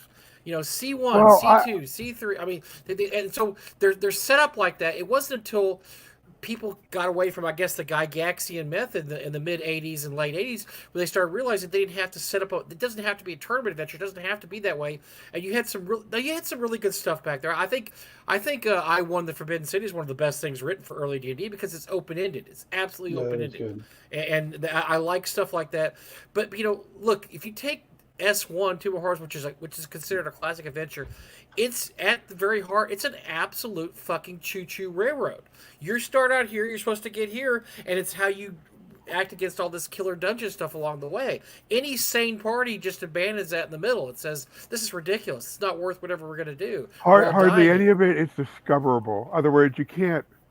Right. There's very little tricks you can do to figure out what the mystery it's of bad, each room is. Yeah, Rob says it better than me. It's bad dungeon design. And it wasn't until people that were really, really good writers, and I think Janelle Jaquays is one of them, there's quite a few others, they started saying, how can we design this dungeon better? And I think that is the main trick of the later dungeons. There's actually a school of dungeon design now. There's books written about how to design a dungeon. Back then, it was all seat of your pants. It doesn't mean it was all bad. It just means a lot of it was very rote. I'm gonna you start out here, you're gonna end up here, yada yada, and we don't, whatever's in between. Nowadays, it's very much how do I design a good dungeon, and I think that is the main difference between stuff written now or even in the '90s and stuff written back then. It's just designed well, here's better. something for you, Mike.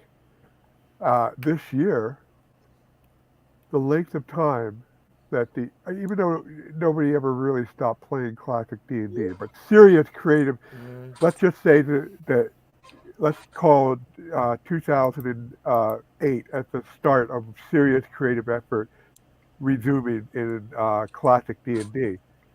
We've been doing it longer than the original run of OD&D from 74 to 1989. Absolutely. We have more experience, and plus we still have all the experience from before. Yeah. And then what I would say, like the ones you were talking about, Mike, too, I consider those like foundational dungeons or adventures. They're not what I thought they did well, like Tomb of Horrors. I mean, to me, I don't have a lot of nostalgia stuff, but Tomb of Horrors was actually my very first thing that I bought, and I still have the original. But I think it's a really good foundational dungeon or adventure because it's one of those ones that shows you how to make a trap dungeon, a killer dungeon. Does it do it well at the time? It did it with what it could, but it showed you a foundation that you could build off of, that you could look at and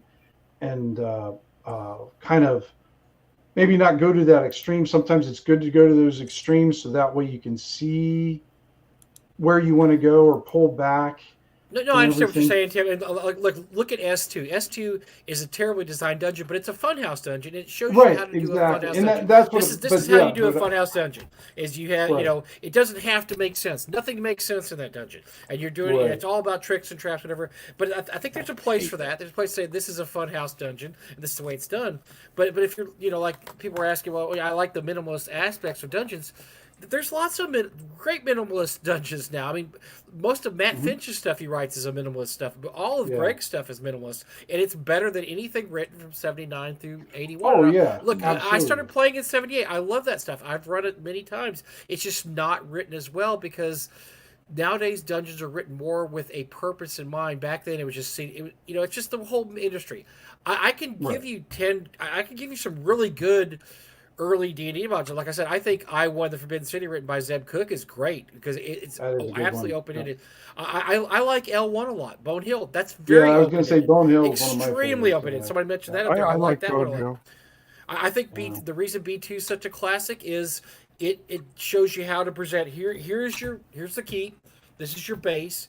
Here's your place you're going to go. And I think that is very fundamental for developing dungeons, and it probably drove people to create 1,000 dungeons because of B2, thousands of dungeons because of B2. I think that's very fundamentalist on how you do stuff. Now, I will say, B2 having all those caves in that one single valley is the moment you create a ruckus in one cave, and you're going to bring everybody out of the other cave. It's got the monster hotel problem. I agree, but I mean it did. What I did allow a lot of people to develop their own dungeons. Rob. For this current campaign I'm running, I am using B2, but I took all the cave and separated them out and scattered them across the landscape. Mm-hmm. No, that's a more realistic dungeon design too. But like I said, I agree. It's very fundamental in how people develop dungeons, and that's great. But I think if you absolutely look at the stuff that was written back then and try to throw it up against, like, say, something Matt Finch wrote, like Spire, Vine, and Crystal, which I think is incredibly. That's one of my favorite OSR modules of all time. Amazing, absolutely amazing module. Or something that Greg Gillespie wrote, which, by the way, is very minimalist. He does not spend a lot of time describing things. He gives you very brief descriptions, and sometimes it frustrates me because it's so brief. I have to end up rewriting the whole dungeon to fit my campaign world. But he does exactly what people were looking for. It's just written so much better because the purpose is so much better. And the purpose is, look, I'm not... Look, we were just happy to have dungeons back then. We didn't care if they made sense or not. We were just happy.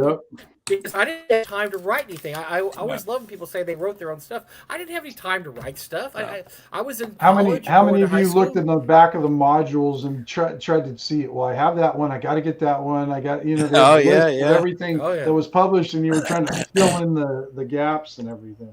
Yeah. But hey, Tim, Tomb of Horrors though wasn't your pinnacle challenge, wasn't it?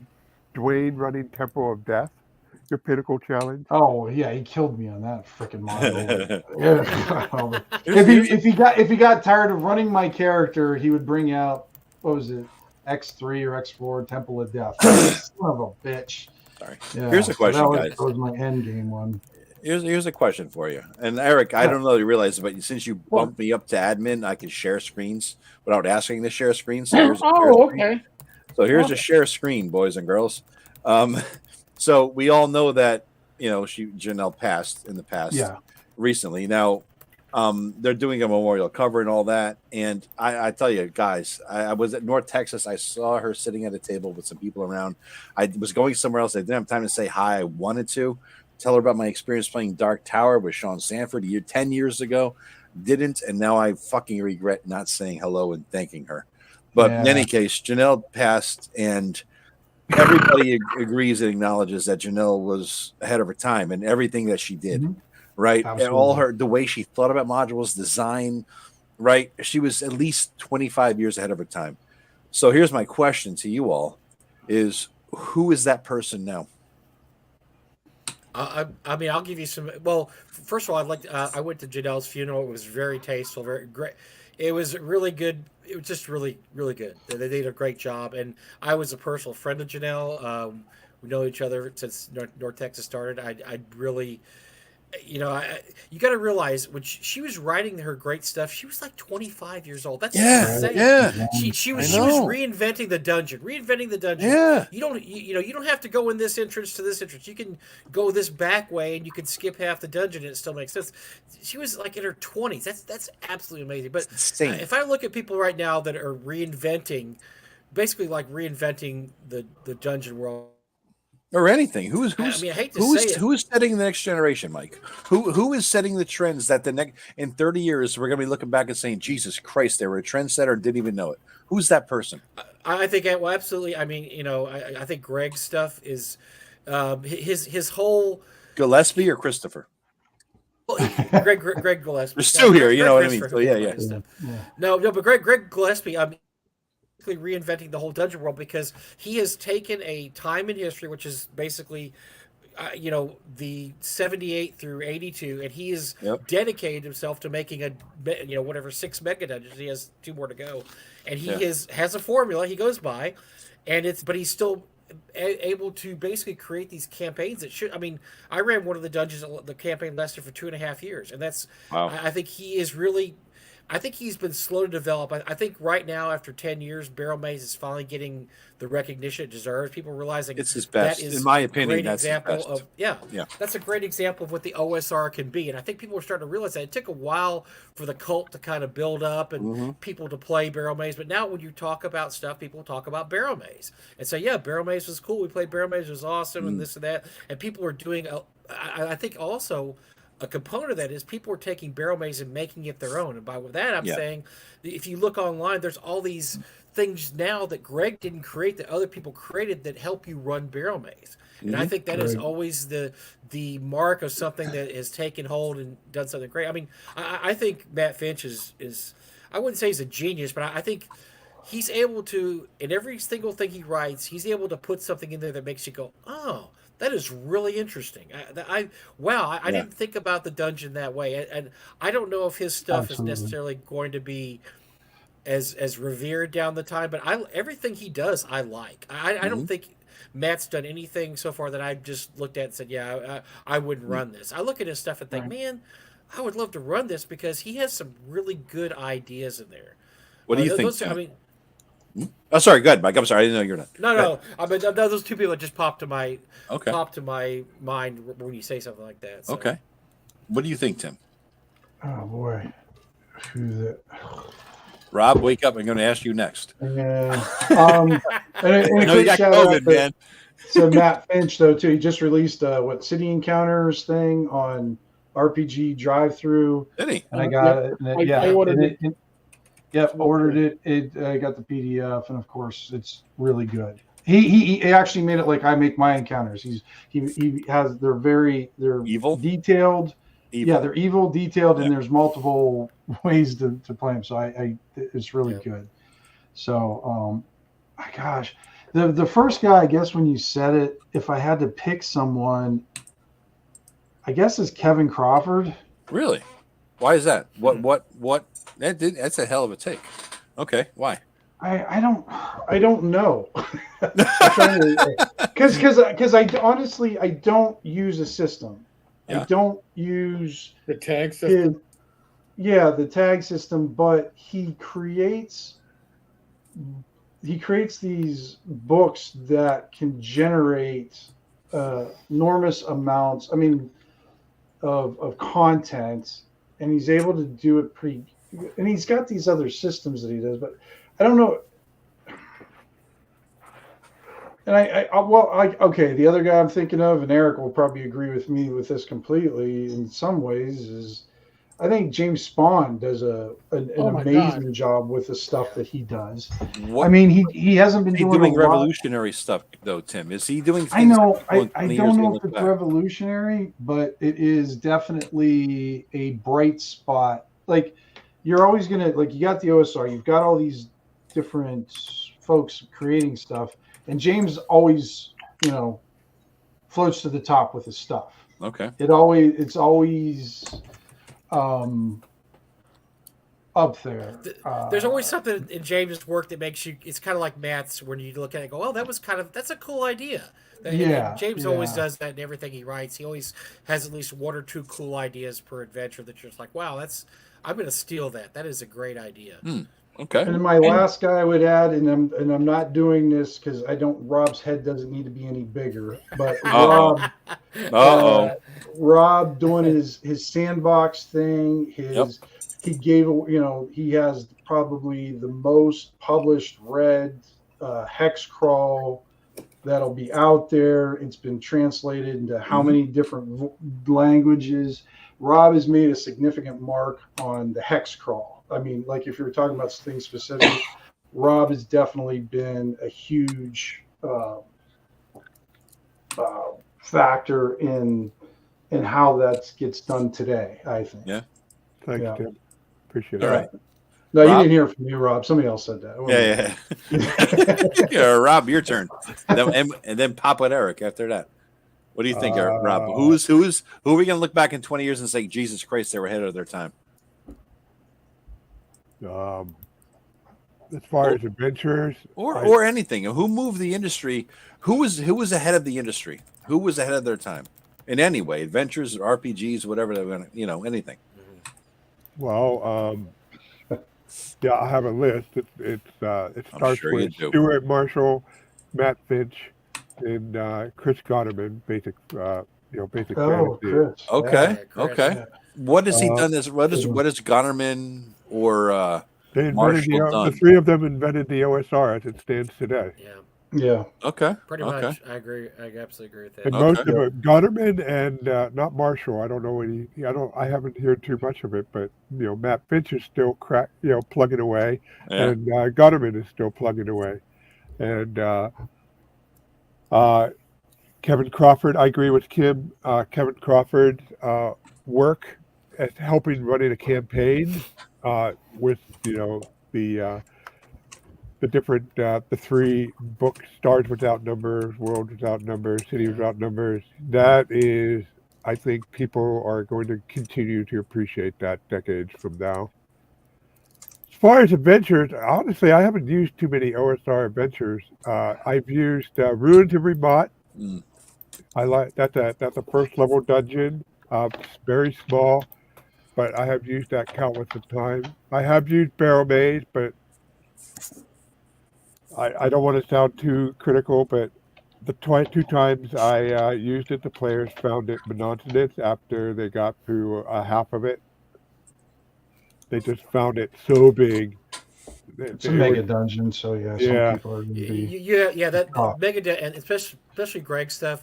The brevity that's why I was complaining about it, because the DM has a lot to do with his dungeon, so you can't just, if you can run them as is, but they do become monotonous. I agree with you, Rob.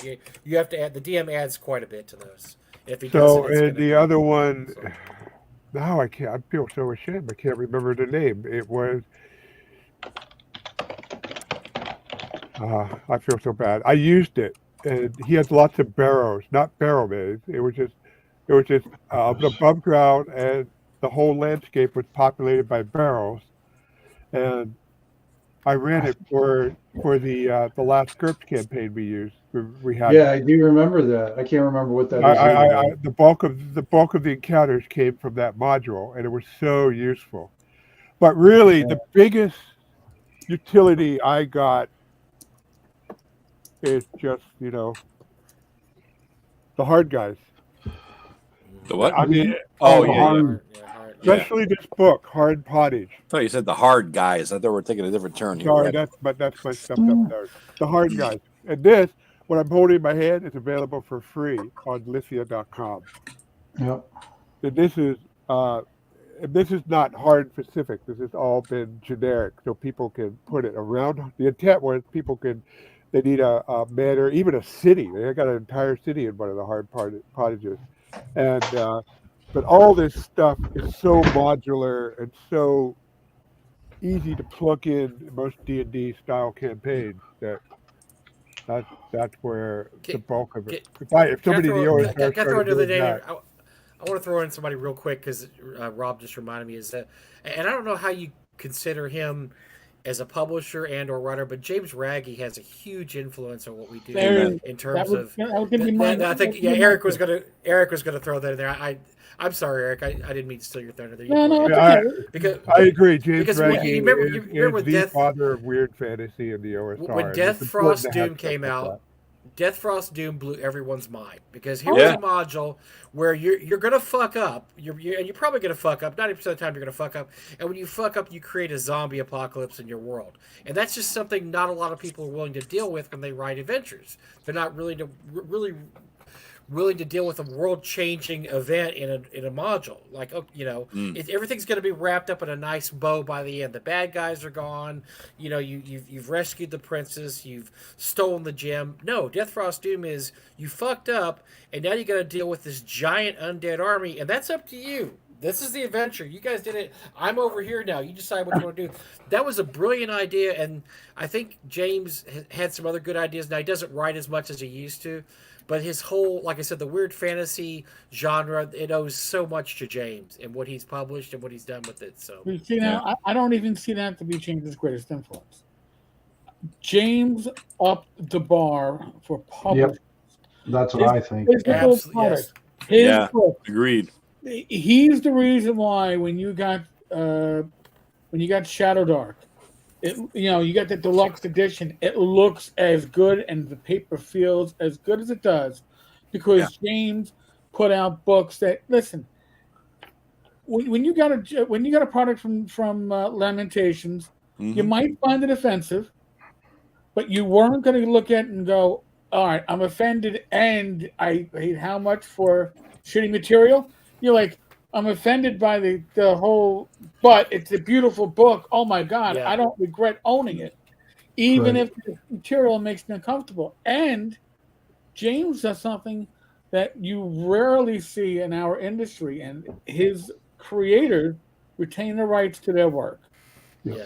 So, I mean, these are things that are unheard of, and this is why when that jackass was like, well, I was going to bankrupt James and buy all his IP. There's very little IP to buy for James because the IP retains it. He licenses it. So when he wants to do a reprint, he's got to reach out and go to the artist and to the author. Hey, listen, I want to do a reprint. You want? Are you good for it? We'll give you your commissions. And sometimes people go, no, I'd rather not. That's the risk you play, and you pay. And he does it across the board. I respect James so much for it. Like him, he is an excellent businessman. I tried to do a sandbox for him based on Civil War England, which taught me why I never do historicals.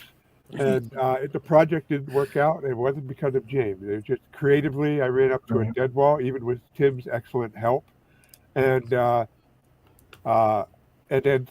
he prepaid me a lot of money, but I didn't spend any of it, luckily. So I was able to return it to him. But he conducted himself professionally throughout the whole thing. He understood my position. And as long as I dealt squarely with him, he was square with me. You didn't pull a hookers and blow move, Rob? You didn't go to Vegas or Atlantic City or anything? You're trying to say? And I felt really bad for myself because it was a lot of money, Joe, for a sandbox. Oh, I get it. And after I got a third of the way through it, and it was just the well was running dry. I was gonna say Gabber too. That like him or hate him, he has some really interesting takes on stuff, and I've got a stack of Gabber stuff over here that I've been meaning to go through. Pull out a Zillion. You can show off my map. I've got Zillion too, and he does some really good stuff, but yeah, and he is quite. He's one of those guys that just has so many ideas, And I hate his maps. His maps suck, but his ideas are good. He's got some great maps. I don't like hand drawn maps that don't have graphs. I'm sorry, that's just a thing with me. But yeah, Gabber is quite a talent. What's the matter with my maps there? Not you. We're mishearing. Well, listen, I'm going to go back to another one that Tim mentioned, right? Kevin Crawford. But not just because of... This needs grids. Gabber, this needs a grid. I'm sorry. I don't know what the hell's going on here. One. Look at Zillion. Look at that little packet of mat you got. No, I like Zillion. No, I'm just talking about his little modules here. They never have grids, and it drives me insane. I'm sorry. So Kevin Crawford did something that was pretty unique with his Kickstarters. He put the art into the public domain. Yep. Now he's putting his core rules into the public domain, CC0. He's doing it with Cities Without Number. He's going to go back and do it for Worlds Without Number and Stars Without Number, so you can take those core rules and build your own games. You don't even have to give him credit because he's releasing it under CC0. Wow. This is something that, listen, the OSR is something that thrives because everybody shares. Everybody works with each other. And Kevin, by putting his artwork from his Kickstarters into the public domain, he did that. I think Spears of the Dawn was the first one he did that with. It was such a gift to the community because it's high quality, full color art panels. And this is something that we hadn't seen. We haven't seen anybody else do it, I'll be honest with you. And Kevin always finds something in his Kickstarter that will give back to the creative community of the OSR. It was art. starting with cities without number. It was, hey, I'm going to release, because the art the number, I believe some of it was AI, and he said it right up front, because you're dealing with cyberpunk stuff. He thought that was appropriate. So he's like, well, what am I going to do? You know what? I'll give the game the core rules out as a CC0. And he even said, I don't even know why I need to, because as far as I can tell, rules can't be copyrighted. You could take the core of these rules anyway and do with it as you will. But to make it easier for people, this is what I'm doing. I can't respect it any more than I do. It is amazing. So we have some really hugely, not just talented, but good people that give back or give, like James giving ownership to all this work, not buying ownership. He's basically like going, I'm just asking for the right to publish this. You're going to get your percentage and you're going to keep the rights. Yeah. Nobody else does that.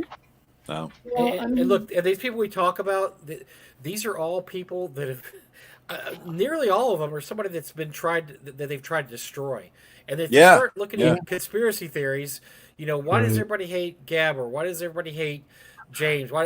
It gets really uncomfortable because you start realizing these are people with no talent that are pissed off that other people have talent. I was just going to say that. That's exactly what it is, Mike. They have no skill, no ability. They're like the editors at a, publishing company who know the rules of writing but don't know how to fucking write. An interesting story, a great character is anything. They just know the rules of writing. They read Strunk and White 400 times, and they get in there and they think they're the shit because they know the fucking arcane rules of writing. In the meantime, they can't put out anything to make money on their own. So they're jealous, they hate, and they're spiteful. That's all it is. They put out a game that got nominated for an Annie, and nobody plays it at conventions. Nobody cares about it. After 2 or 3 years, nobody thinks about it. And they get jealous of people like James, who has a continuing effect in the hobby, or Matt Finch or Greg Gillespie. And these people, if you look, they get attacked all the time online. It's not a coincidence. I'm telling you right now that these people get attacked is not a coincidence. People don't like, and I don't want to say genius because it's not genius, but they don't like competency, I guess you'd call it. Yes. That they don't like people that put out one product after another, and don't have drama in their life. They don't have all kinds of, episodes going on, or, they're not like the guy who did Far West or whatever, where they just have excuses. They can't put out stuff. These are people that actually put out product, and they're jealous of these people, and they have to attack them. And that's how they make themselves bigger, is by knocking down these other people. And you'd say, oh, well, these people do. It was terrible that Raggy employed this guy that's an asshole. Well, every company in the world employs somebody that's an asshole. I mean, it's not. You don't have to apologize for that forever. And the fact that it's all come out now, they're trying to drive the poor guy crazy and steal his company. It makes sense. Because they don't know how to create. All they know how to do is destroy. Yeah. I mean, I just, Tim, based on your recommendation, I looked up on drive-thru. I fucked up because, boys and girls, never order on drive-thru when you're drunk and stoned, because you will click on the print-only version for $25 and then realize that you don't get a PDF for free, because if you chose the PDF in print for $25, and I asked for $10 more, but it goes to Matt, so I don't care. I tried to get him to change that. Gives him a pack of Pall Mall, so he's good to go. He smokes my father's old cigarettes. Why do they have that differential? That makes no sense to have. I don't even get it. It's ridiculous. I just clicked the wrong fucking thing and I'm out $10 bucks. But anyway, Eric, I'm going to share again. So just because this is Matt's, this is the wrong fucking thing there. Okay. Let me see. Where the hell is this thing? You might want to revoke Joe's admin. Yeah, no shit, really. God, it wasn't porn. Window. Oh, no, never. What do you mean porn? Here we go. There we go. You see that, guys? Yep. Swords and Wizardry Rules, City Encounters, 114 pages. Look at all this shit. I'm not going to scroll through the whole thing because, buy the goddamn thing, guys. Well, the first 10 pages are available as preview or something like everything. It's amazing. Yeah. I mean, there's hundreds of encounters here of all types. This is true fucking productivity. This is a guy who knows what the hell he's doing. You know what I mean? This is a guy who can like bang it out, Yeah. Right. Matt has the I mean, as far as I'm concerned, the ultimate OSR thing was the adventures design. Yep. There's great, no great book. There's no book. Great There's no book. book I got it right. compares to it. I agree with that, man. I got mine here. I think we all got that within the Rob reach around range. This is my favorite version of it, though. Still. Really?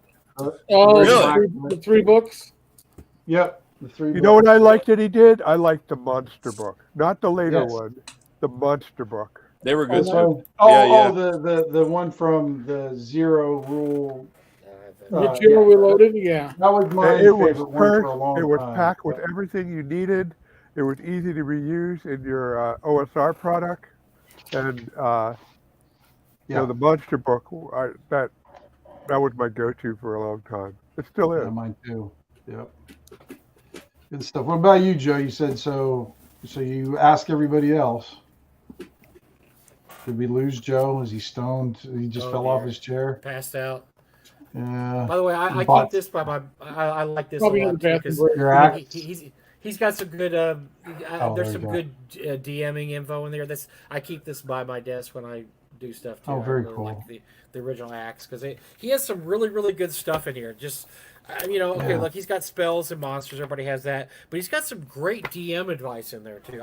And some stuff that you don't find in a lot of the books, like domain building stuff like that, which I think is really skipped over. I've had that book for a long time, and I've never read it yet. So I need to get into it and just read the high level adventure stuff is really useful. I find him. It's just like I said, he goes over how to create the stuff, like I said, it's skipped over in other books. Okay, your guy's 11th level, he has a wizard tower, and he gets this many followers.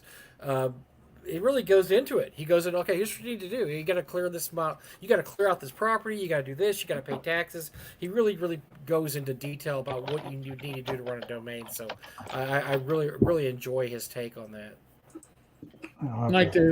Well, actually, we should be wrapping up. It's on the 10:10.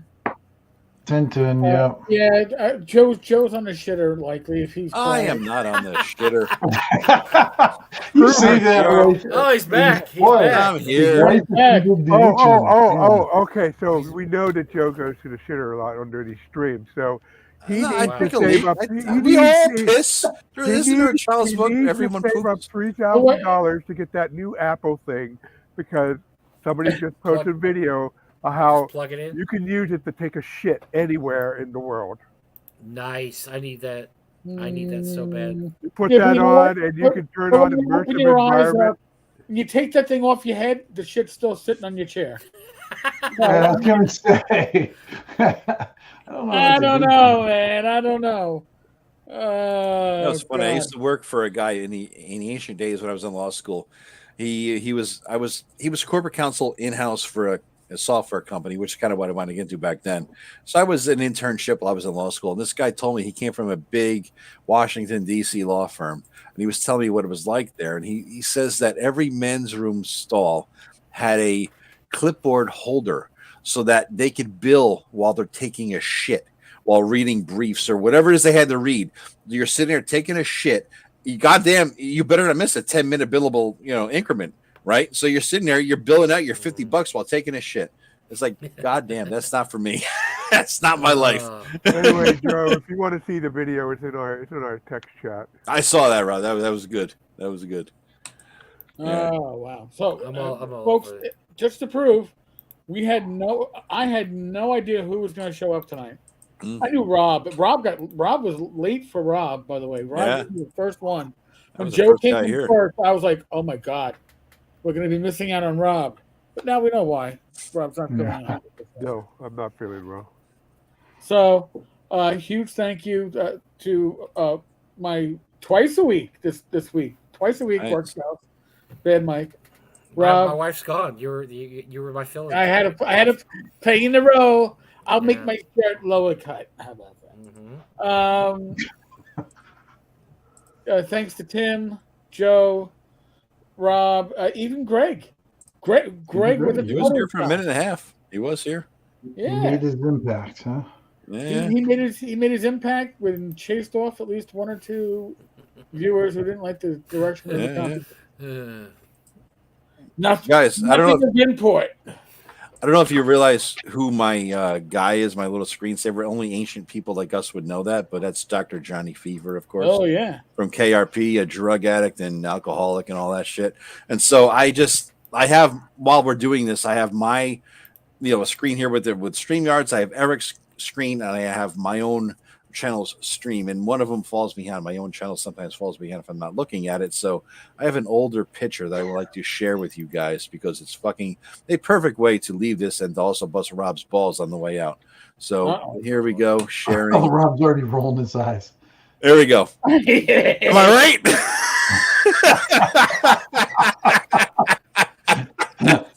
They're on the COVID guy.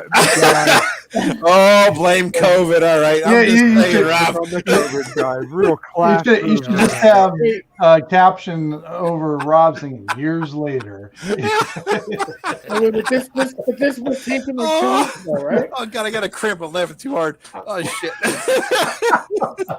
Fuck. I get side stitch. Oh, God. The poor guy he's sick. Come on, man. That's when he's vulnerable. That's when you attack, Mike. Don't you know that yet? No, just no compassion. No Just compassion. a reminder, Joe. Just a reminder. Wow. Oh, that's not LARP fake either. Oh, he's gonna hit me with an axe. He's threatening me with my axe. He's threatening me with a weapon, boys and girls. And you notice on that axe, I got 3 choices for inflicting pain and misery. Okay. You got 4, Rob, because when you got 4, because when you swing it, you will have more pain because you're gonna pull a fucking muscle. On that note, guys, I broke 290 pounds, so I wouldn't be so sure about that. Amen, Rob. Good for you, buddy. Good for you, man. Very, very nice. Awesome. Well, huge thank you to, again, everybody. Huge thank you to our live audience. And for those who say that you can't have a real game session on a VTT, well, 5 out of the 6 players, personalities you saw on today, including Greg, we game together, and this is just like our gaming. All right? Pretty much. So you can get pretty close to that, sitting around throwing Cheetos at each other without having to clean up the mess. Just saying. Yeah. All right, folks. You had to say Cheetos. I got the fucking munchies. You had to say fucking Cheetos, didn't you? I forgot. I forgot. God, damn it. I forgot. My apologize. Let me download the DoorDash app here. It's not like your first time, Joe, so you should have been prepared. It's not really. I don't have Cheetos. I have 7 other bags. I don't want to think about food. Mike's going right into the chip. I don't want to Come on. about food, guys, because when you take Pacolid, you get this chalk filling your mouth. Oh, it started to hit me in the last half hour. Well, folks, we can actually put this right into Gamers Health on Saturday. Right. All right. As always, be safe, be well. God bless. Roll those dice. Roll them well. Tomorrow night, Gamers Health. Yeah, that's tomorrow night, 8 p.m. Myself, my wife Rach. Hopefully, we'll see a bunch of you over there. All right, folks. You can have Rob as a special guest on how to survive COVID for the 4th time. Yeah. Embracing your inner COVID. How do you get 4 fucking times with all the vaccinations and boosters? I don't get that. It's just beyond me. Anyway, on that note. Folks. Bye-bye. See ya. There y'all.